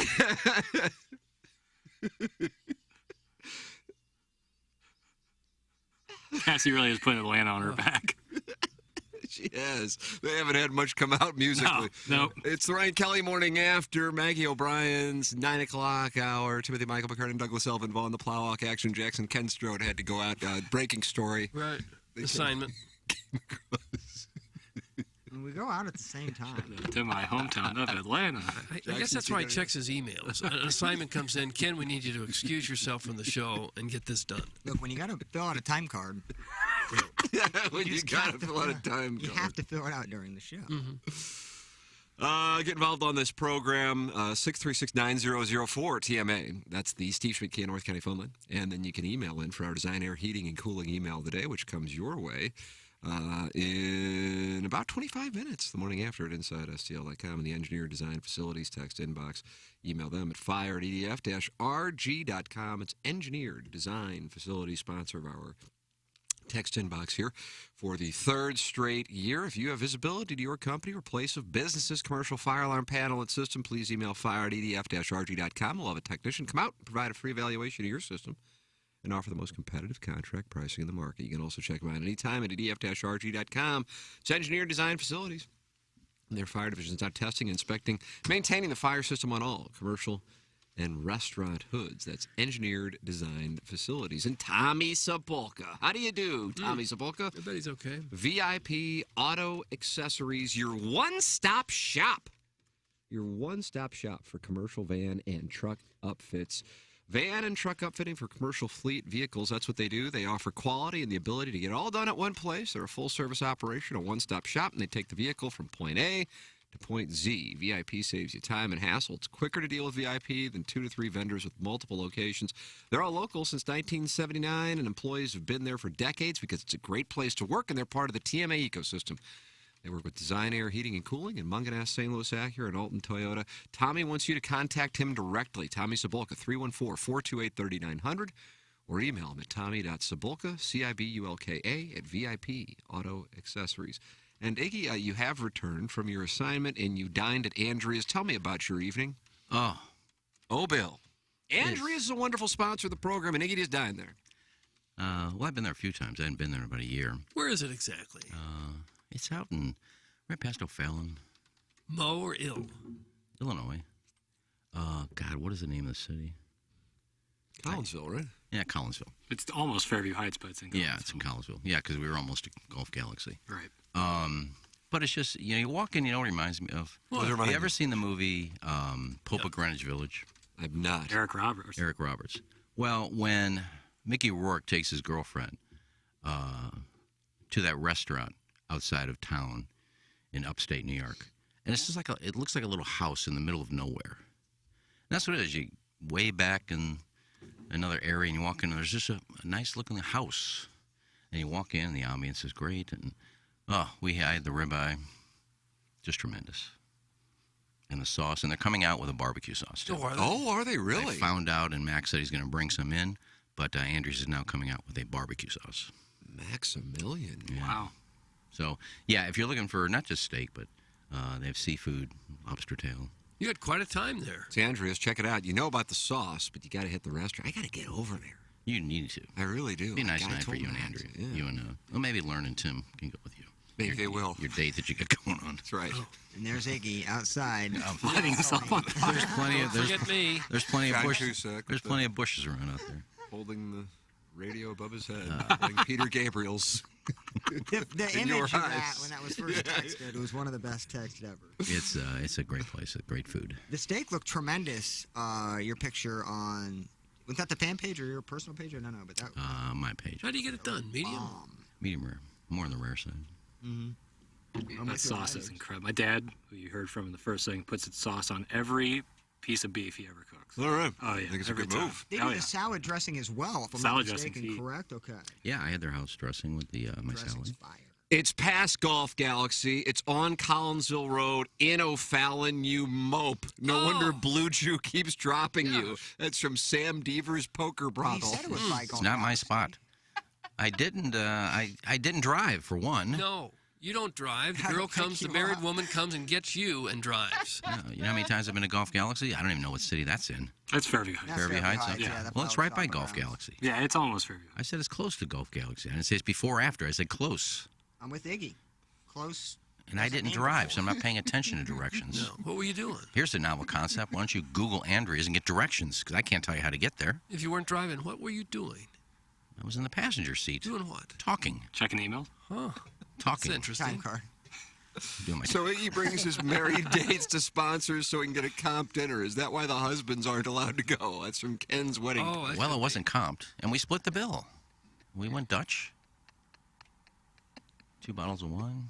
Hey guys, Two I've bottles. been looking for a place to take my best friend's wife for dinner. This is me and her. He'll be out in the car. Thanks. Don't give any recommendations for taking your friends' wives out. Andrea's apparently is the place to go for that.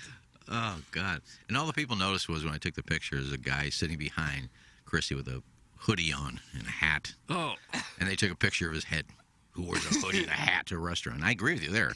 He was the only guy in that place that looked like a Hoosier. So it's known as a cuckold scene there? It isn't, right? It's known for its food. I saw 3 listeners there. Oh. They said they came because of the ads, so Tim's killing it. Why are you driving to Golf Galaxy in Illinois when there's one in Chesterfield and Kirkwood? Great directions. That's from Flocky the Smurf. Well, Flocky, that's where PGA Pro Dan works, so I always go out and see PGA Pro Dan. Oh, do you? Was that one in Manchester and De Pere or Kirkwood? Yeah, that'd be De Pere. It's Yeah. a pair. Yeah. Because it's right next to the Chick-fil-A. Yep. Yep. Yeah, it's right next to Michael's. I don't understand the Crest. pair, Glendale, Kirkwood. Yeah, it's Rock always Hill. in Baldwin.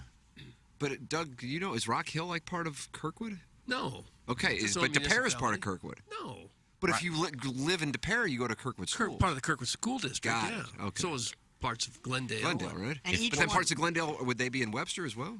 Possibly. If you turn off, I don't of- understand. I don't If know. you turn off of Barry to go to Tim's Club, Westboro, you go through 5 municipalities to get to Tim's course. And do each one of In them about a have mile and a police half. Is that right, force? really? It's like going to the airport. You go I Rock think- Hill, you go Rock Hill. Glendale Oakland, does. you go Glendale, Webster, all in like a mile and a half. Yeah. Isn't the only reason why those municipalities don't want to join as one is because of the money that they spend for police for each municipality? Am I correct on that? I remember several don't years think ago that's that the was a only big reason. issue that they wanted to join forces in some of the municipalities. And You got a lot of people you're asking to give up their job as mayor, True, police yeah, that chief, was my point. Yeah, fire that's chief. my point. Yeah. Yeah.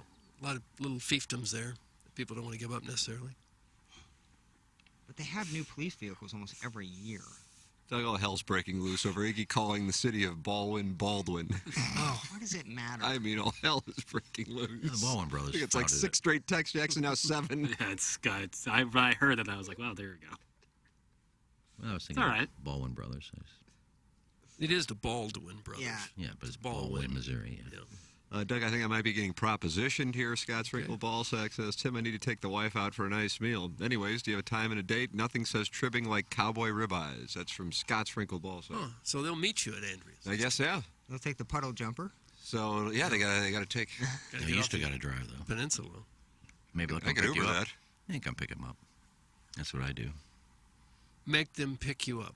Otherwise, From the you're just peninsula not to going. Maryland Heights, Could you back ima- to Andrea's. Could you imagine the dedication that would take? That is 3 hours of driving. Well, we live in Collinsville. Well, come pick me up. Nutsack Jim says the nose whistling has reached an all-time high in segment 1. Doug, did you? I didn't notice it, honestly. I didn't. Nobody notices except for one guy every 5 months.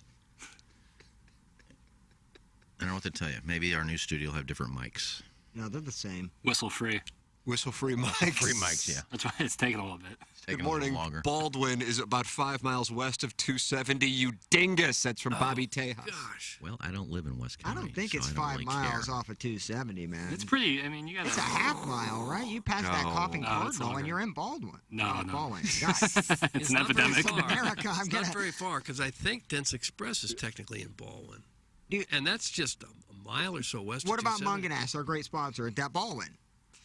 I think it's still De Pere, isn't it? Right, that's stupid. then. Possibly Town and Country. Really? What about Manchester? When I lived off in Enchanted Parkway, blessed, right by the Uncle Bill, that's Baldwin, and that's like a mile from Yeah. Munganess. That's so dumb. Why is that dumb? It's just what it is. How far is Ellisville from Baldwin? Posy versus city planners. No, well, it connects. The war is on. It connects. I'm just going by every municipality as you drive down Manchester. Boy, yeah, from Brentwood to like 270, you pass like 6 of them. It's fun to do that. That is fun. Is it fun? Holiday Road. Good morning. Can you imagine the needy attention-seeking behavior of old Grandma Napalm?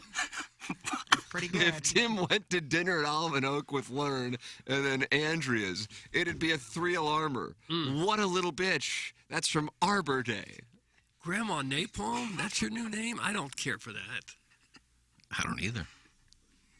What am I upset about? It's If better Tim than beef stroganoff. Tim and Anna Marie go to dinner with Learn and her Learn. husband. Why am I upset about that? Because you feel like you'd be a cuckold victim. No, I don't have a girlfriend or a wife, so why would I be invited? Well, ask a wife to go Even with if I you. had, why would I be invited? Ask someone's wife to come and get you and go. Yeah, why don't you bring a wife? Yeah. Any wife will do. Yeah, I got a chance to go have dinner with Tim and Anna Marie and Tim and Learn. Can I borrow your wife? Hey, everybody, this is, what's your name again? What man could say no to that? Hi, this is Learn, Tim, and Anna Marie. Introduce yourself, because I forgot your name. This is Mrs. Johnson. Johnny Johnson's Of course. wife? Cuck Why Johnny would it Johnson. be anyone else? Oh, this has been a great show, actually. Oh, it has. We've covered so many things. We covered sports, and then we played grab ass. But it's been fun. Good morning. Glendale and Warson Woods use the same Kirkwood Zippy, the 631 Deuce Deuce. That's from the Birthday Hawk. Yeah, they go to Kirkwood schools. Do they? Oh, so that's what it is? The zip code determines the school district? I don't never know knew about that. I think the roads determine the Oh, okay. district. I don't But know about I this think stuff. I'm sure people from Glendale, because there's North Glendale Elementary School that people go to right there. But they all three have the same zip code? Again, I'm can't not believe sure that. about that. I'm not sure. Because, I mean, Maplewood is right next to Brentwood. And Brentwood is 63144. I think Maplewood is 63. Then we had to do zip code Fun show. with zip codes. It's St. a Louis good County time. need to get up with the times. Here's one. Webster, 63119. That is a good time. Nice. That is good. I'm 63109 all day. Who are you? 63139, Tower Grove, South City. Oh, all right. Huh. This is fun. You're right. This is fun. I'm 63126, and that's normally Crestwood, but I don't live in Crestwood. I live in Sunset Hills. But now Maryland Heights, I think they have two separate zip codes because I'm 63146. This is a good time.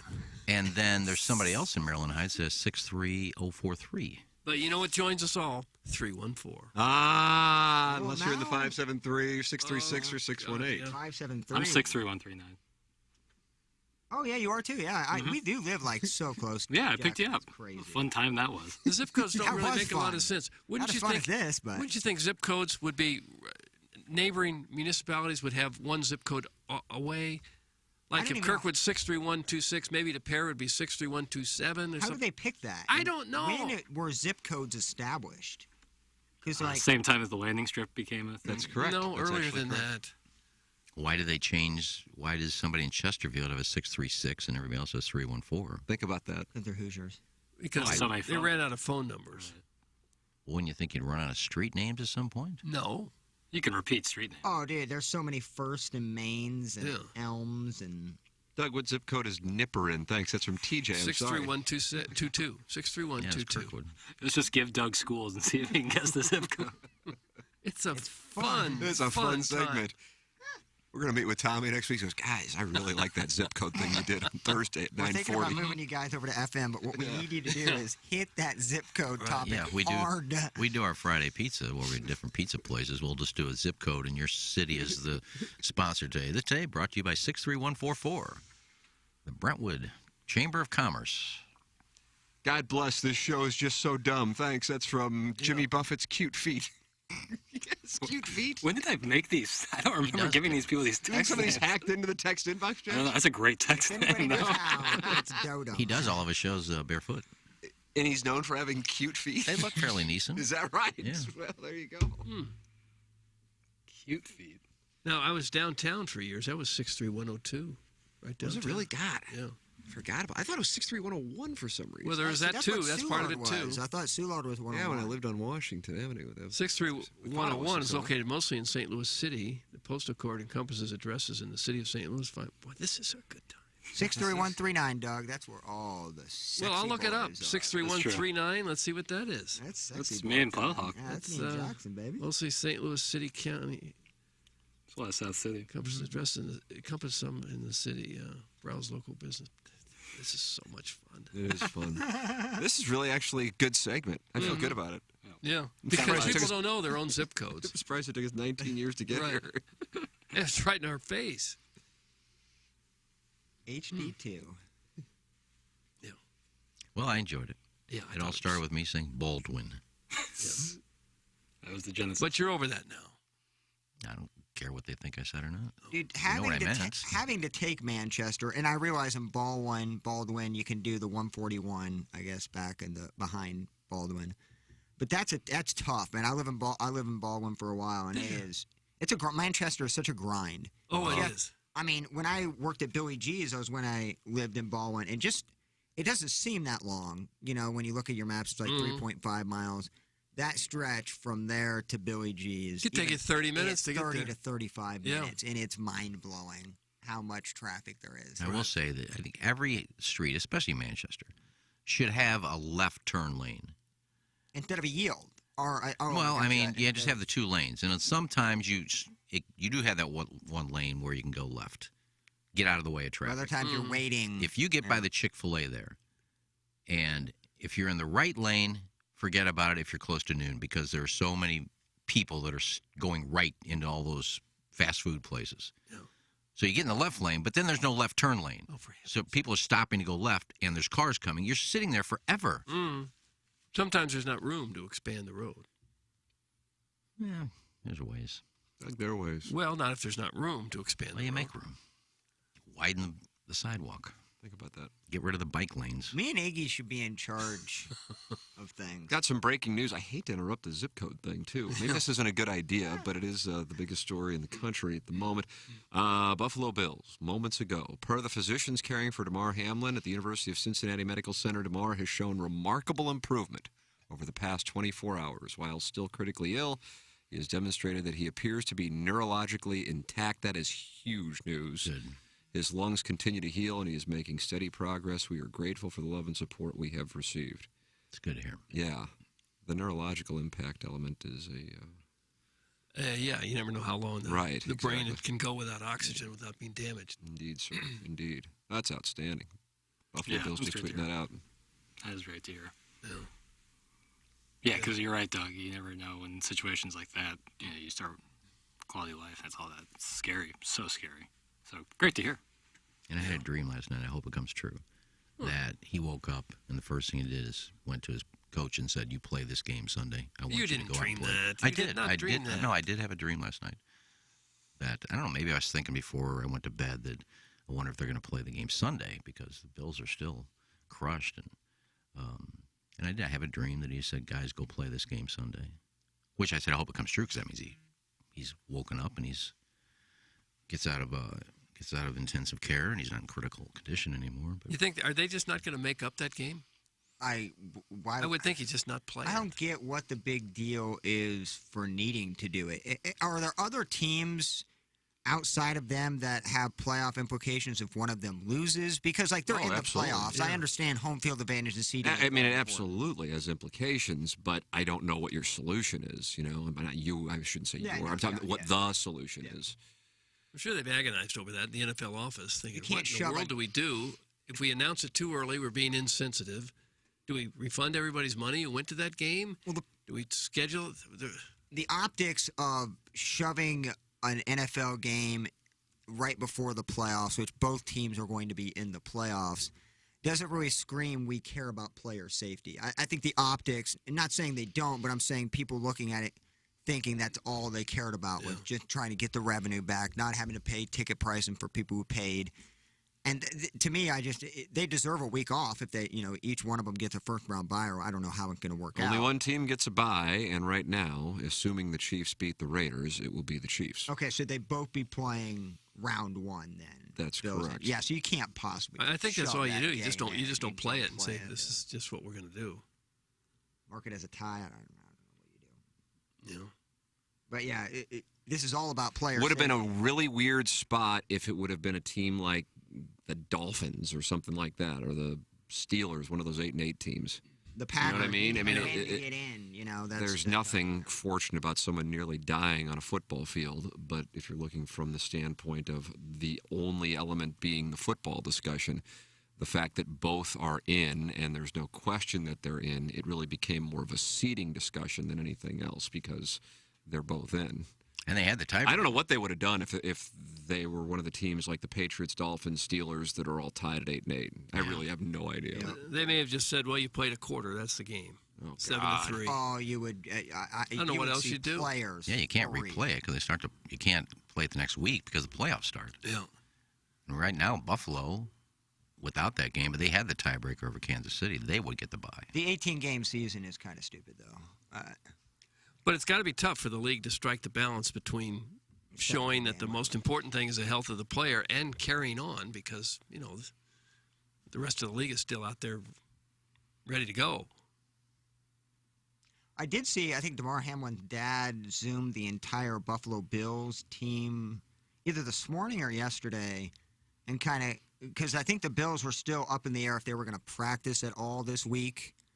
Leading up to a potential game on Sunday.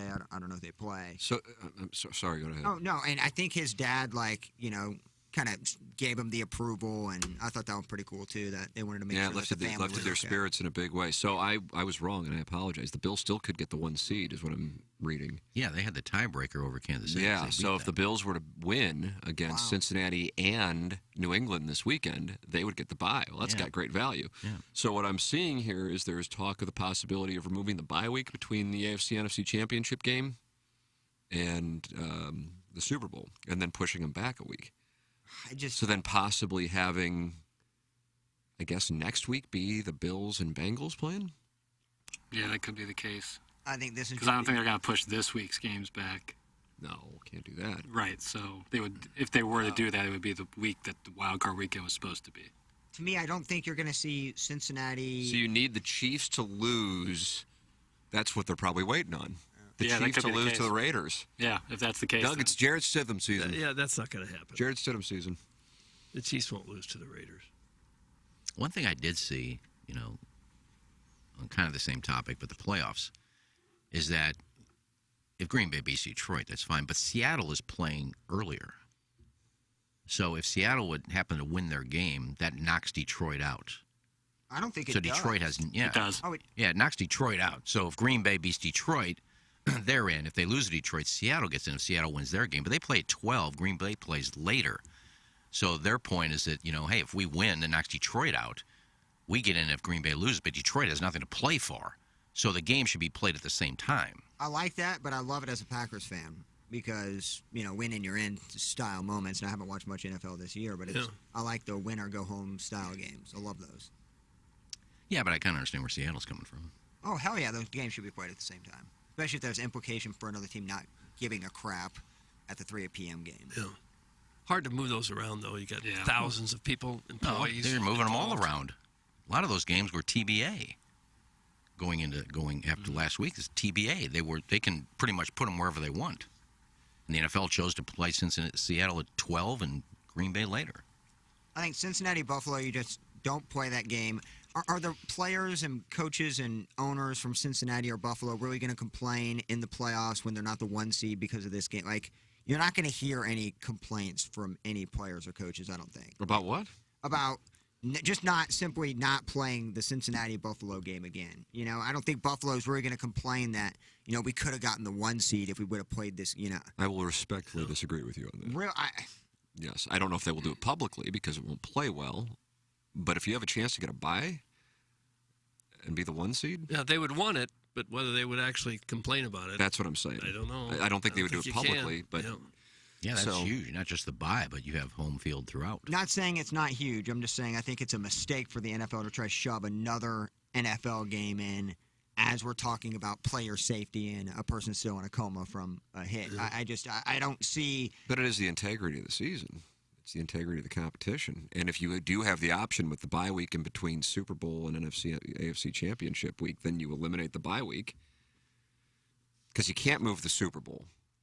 but you can move the home games. Assuming you can. I mean, sometimes you have venues that are booked. I don't know if you would have any of those venues booked at that time. So when that could host home games. So you're talking right after the AFC, NFC championship. There's a week in between. The Super Bowl is February 12th. Okay. But the AFC, NFC championships, we were going to be enjoying those in Jamaica, using our hands on each other. What? And now they may have the divisional weekend that weekend if they were to play the Bengals and Bills next weekend. So that would just be the one game next weekend, Bengals and Bills. It kind of hurt the Super Bowl teams, right? I mean, I guess you don't need 2 weeks off. Yeah, the year the Rams won, there was no bye week. And I also think, Doug, because of September 11th, there was no bye week when they beat the Eagles and then lost to the Patriots. And we both were there for those. I think that was the case because of September 11th. Mm-hmm. But the Super Bowl for the first time was in February that year of 2002. This year, the Super Bowl is February 12th. That's crazy. Yeah, it's late. It's late. Yeah, because of the extra week of the NFL season. And yeah, the bye week, to me, it seems is like a promotional thing for the Super Bowl. I don't know how much it really is for the players. No, I could be wrong. I think I'm with you on that. I think a week is fine, but it's just weird to change it up. I was just about to ask. I'm glad Tim brought it up if that has happened in the past. So I would imagine they'll just say that game is not going to be played. That's what I think. And whatever happens, happens. Sorry, no one could control it, but it would be too difficult to change everything else, the schedule from at this point in the season. How did betting sites handle bets on the game? I had daily fantasy rosters. They just refunded it. Yeah, okay. I didn't have a bet on the game. I think they were voided. I think all bets were voided. So I'm sure that game was, it was one of the biggest games of the year. I'm sure it was heavily bet. Yeah, fantasy football championships, too, are hanging right now.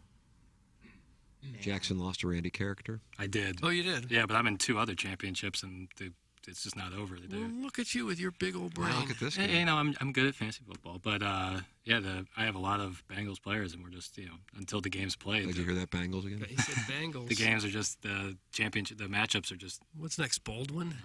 Not in. Jaguars. Yeah, a lot of people pronounce that Jaguars. Jaguars. I don't mind it. I do it myself. I will always pronounce it the Bengals. Why? I will never change. It's just a gesture of defiance? Yeah, it's my protest. Nice. Bengals.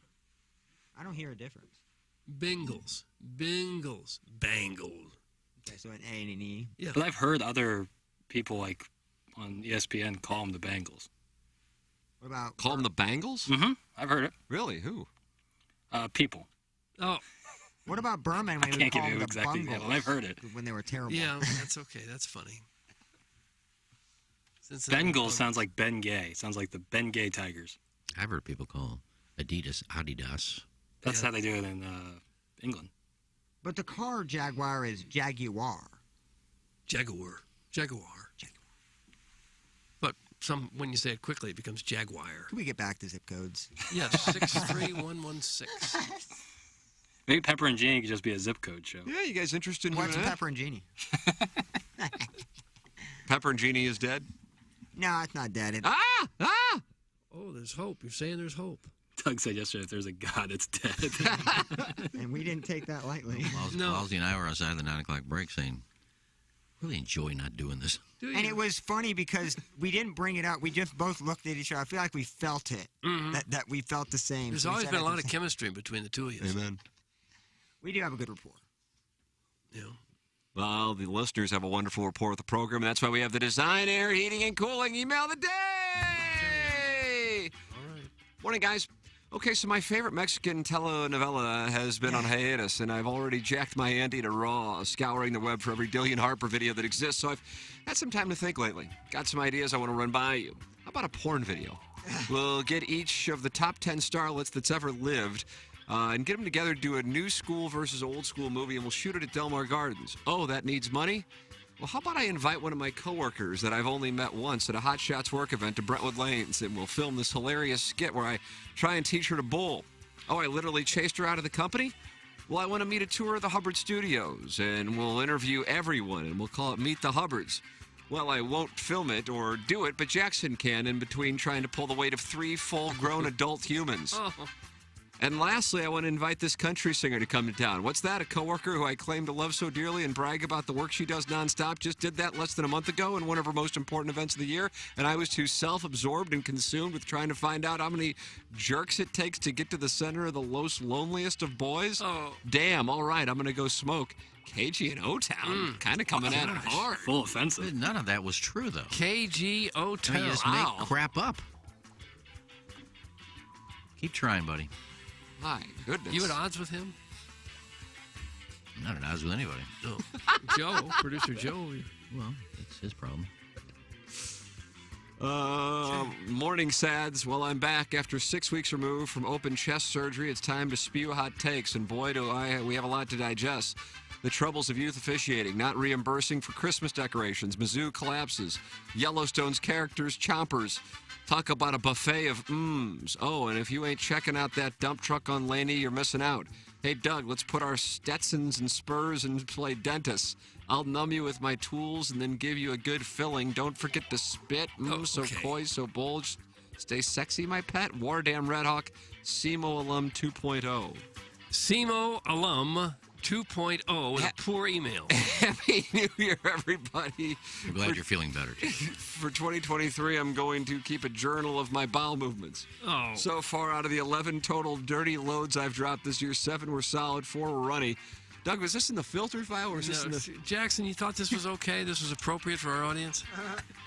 That was a good log of log. Yeah, we have no bowel movement emails ever. I know what you're thinking. Only 11 recreationals in the first 4 days. I'm a little concerned at the low output of a mere 2.7 dumps per day, too.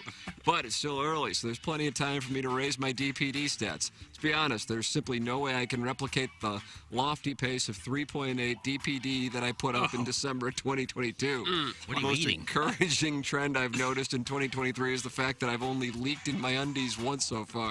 If I can prevent my chocolate faucet from oozing brown discharge into my Hanes to a reasonable twice a month, that's true progress and something I can hang my hat on. 2023 might be my best year yet. It's from the JV golf coach. Okay. This is a lousy email. JV golf coach. When Chappelle played the pageant in 2004 at the height of his Chappelle Show fame, he played 2 shows. I caught the early show, and I'm still giggling about the grape drink Sunny Delight bit. According to my friend, Matt Batts, the Late Show ended prematurely when a large, topless, screaming white woman with big old flopping breasts came running down the center aisle towards the stage, causing the sold-out crowd to erupt in laughter. Chappelle just said, "I'm not going to be able to top that," and dropped the mic. Batts says it was so shocking / hilarious that it was worth the encore ending prematurely.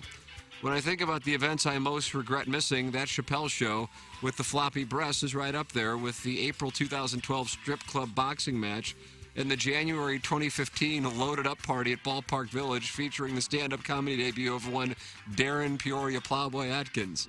This comedy routine had been teased for so long that even Jason Barrett was like, "Come on already, this is nonsense." I wish I could have been there, if only to capture it so we could have more than Willie's piss-poor recording to remember it by. You could barely make out the part where Plowsy called himself a stoner and a twink. But mostly it's just background noise and Willie laughing, a la the Seinfeld episode where Kramer bootlegs some art house film while laughing, eating, and talking over the movie. Happy New Year. It's my birthday in 6 days. That's Buck Swope. Buck Swope. And finally... morning, this might be an unpopular opinion here, but I like the fact that you guys went out of your way to not divulge spoilers and episode teasers for Yellowstone on the air today. You're welcome. Seriously, the self-restraint Iggy and Plowsy displayed by asking when you'd be doing your other podcast about Yellowstone because they didn't want to use the TMA airwaves to discuss and potentially spoil the show was mature and respectful. So when they put a little ribbon on that thought by saying, okay, then let's not talk about the Bunkhouse guys' lack of character development and the over-reliance on independent music artists in the show, let's save that for the podcast because we don't want to ruin it, especially since the show is yet to explain the gaping elephant in the room plot hole of whether or not the ranch hands eat beef jerky all day and when do they find time to schedule their routine dental and vision appointments. And look, we know it's a fake show, but there's no way they didn't have dentists and podiatrists back then. But seriously, let's 100% not even get into how unrealistic it is to fit that many ranch hands in that little bunkhouse. It's starting to look like the orphanage Cletus runs with all the train hoppers, hobos, petite married men he keeps on retainer. Oh. Rob from the Rob Show and his team of girdle seamstresses. Plus, since we're not talking about it, let's be sure to not even touch on Jimmy being away from Yellowstone for an entire season, and now he looks like he's 60. Not to mention, we certainly shouldn't summarize the fact that John Denton and Remy Wilson's characters could use some work in the writing department. But seriously, let's not talk about this stuff until the podcast. But holy hell, how about those musical artists? We don't want to spoil anything, but this season has sucked hard. Between Jim Dugan carting horses around and Mason and Remy having sex with barrel girls, I'm just not sure we can even talk about this stuff anymore. So we're going to respect the audience and the wishes of you, Tim, and we're going to keep our lips sealed. Not a peep from us about the major plot hole of never showing Rip charging his iPod at night, even though he listens to music when he's cleaning the stalls. Thanks. That's from an MLS player making somewhere between $30,000 a year and $4 million a year. MLS player making between $30,000 and $4 million per year. He's new. Oh, and he's the winner. God. Holy crap. That's it. Well, I had a check mark for KG in O-Town. I thought that was a revealing email. I thought it was a pretty good one. That one had some edge to it. It did. Well, it was all fake. It was edgy. Had some sandpaper. All lies. Did have sandpaper. I guess it's hard for me not to vote for that, but I guess the fellow right there at the end, the MLS player, I guess I'd vote for him. Yeah, congrats to MLS. MLS player making somewhere between $30,000 or $4 million a year has won the design, air, heating, and cooling. That's just about all of us, isn't it? Email. Well, close. It's just about all of us make between $30,000 and $4 million. Go down a little bit. Okay, $20,000 and $4 million? That's better. Yeah. Wouldn't that be like 99% of the people in this country? I would think so. Who are working. Or working people, Who yeah. are working, yeah. You make more than that if you don't work. Send us in your zip codes on fan page. You guys are going to do Pepper and Genie and zip codes? No, Hell no. I'm just saying. Oh, it'd be a nice segment today. No, we're else used to do recharging it? still. Looking for those sponsors. Okay. Who's looking for him? Someone. Pepper and Genie still on hiatus, but Balloon Party is not. Jackson and I are going to go take the blame for the performance of the college basketball teams last night in the St. Louis metropolitan area. It's coming up on 101 ESPN. Balloon Party, that is next. Can I say something real quick? Oh, of course. I just want to say, Jackson, did you see Elisa Ann's latest Instagram where she's unpacking in Vegas? No, I have with not. like time-lapse photography. Oh, okay. I saw like scrolling by. I tagged you in that because I said good luck, Jackson, because she had 5 suitcases for a 4-day stay. Oh wow! I pack light, so there's no worries. Okay, so she liked it too, and I just responded, "Have fun, Jackson." Nice little story about you. Well, that'll be no, not about me. That'll be Sick your way to end it. That'll be your room in Jamaica. Yeah. God bless. Okay. Yeah, I mean, you may have a little corner of a dresser there for your stuff. Listen, baby. Listen, baby. I don't need much. I just need I bring a little hard luggage, and I'll be good. Okay. Jackson finna get laid in Jamaica. Jackson finna get laid in Jamaica. Maybe we'll see.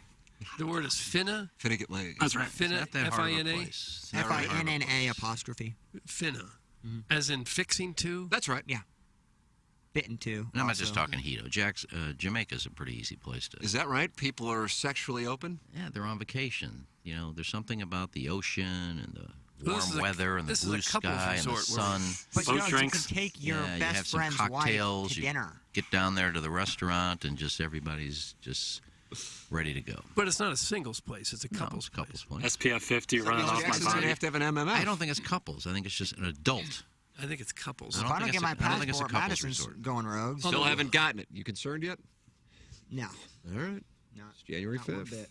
I could be wrong. I don't think it's a couples resort. I think it's an adult resort. Well, the website says it's big into weddings and So I have 23 days. yeah, All honeymoon. resorts It's a are big honeymoon into that, yeah. destination. Well, it doesn't mean there's no couples, but Oh, I can't wait to write a stern I mean, letter to this I'm single. State Plowsy's single. Department for this passport We're crap. going. Jackson's single. He's going. We're allowed in. Hey, What? $20 Of course for you're a allowed. picture. It takes them 3 months to put it on a damn booklet. I don't think there's going to be a lot of 20 and 30 something young starlets down Maybe there. Jackson's not looking for that. Maybe Jackson. Shutterfly. Next one's an older lady. What's older? Shutterfly needs to get in the passport business. Do that crap online. There's a couple conversations going on. Yeah, there are. There sure are. We'll go down and have one on Balloon Party 101 ESPN. That's next. I don't know the number to tell you to text in. People have asked. What is it? Jackson, do you know off the top of your head? I don't. What's the zip code here? 63043. All right, Balloon Party coming up next. And I guess we got to do pick 6 today, too, don't we? I texted the boys for the picks. So. Yeah, enjoy it. You'll be taking 6 losses in Joe's grid. It's fine. Be down 10 grand by the end of the season. Time for us to shut it down. For the Plow, for Action Jacks, for Kenneth Eagestrow, for my brother Kevin, for Douglas Umbun, and to McKern. This closes out the Maggie O'Brien's 9 o'clock hour on the Ryan Kelly Morning After from the Michelob Ultra Studios.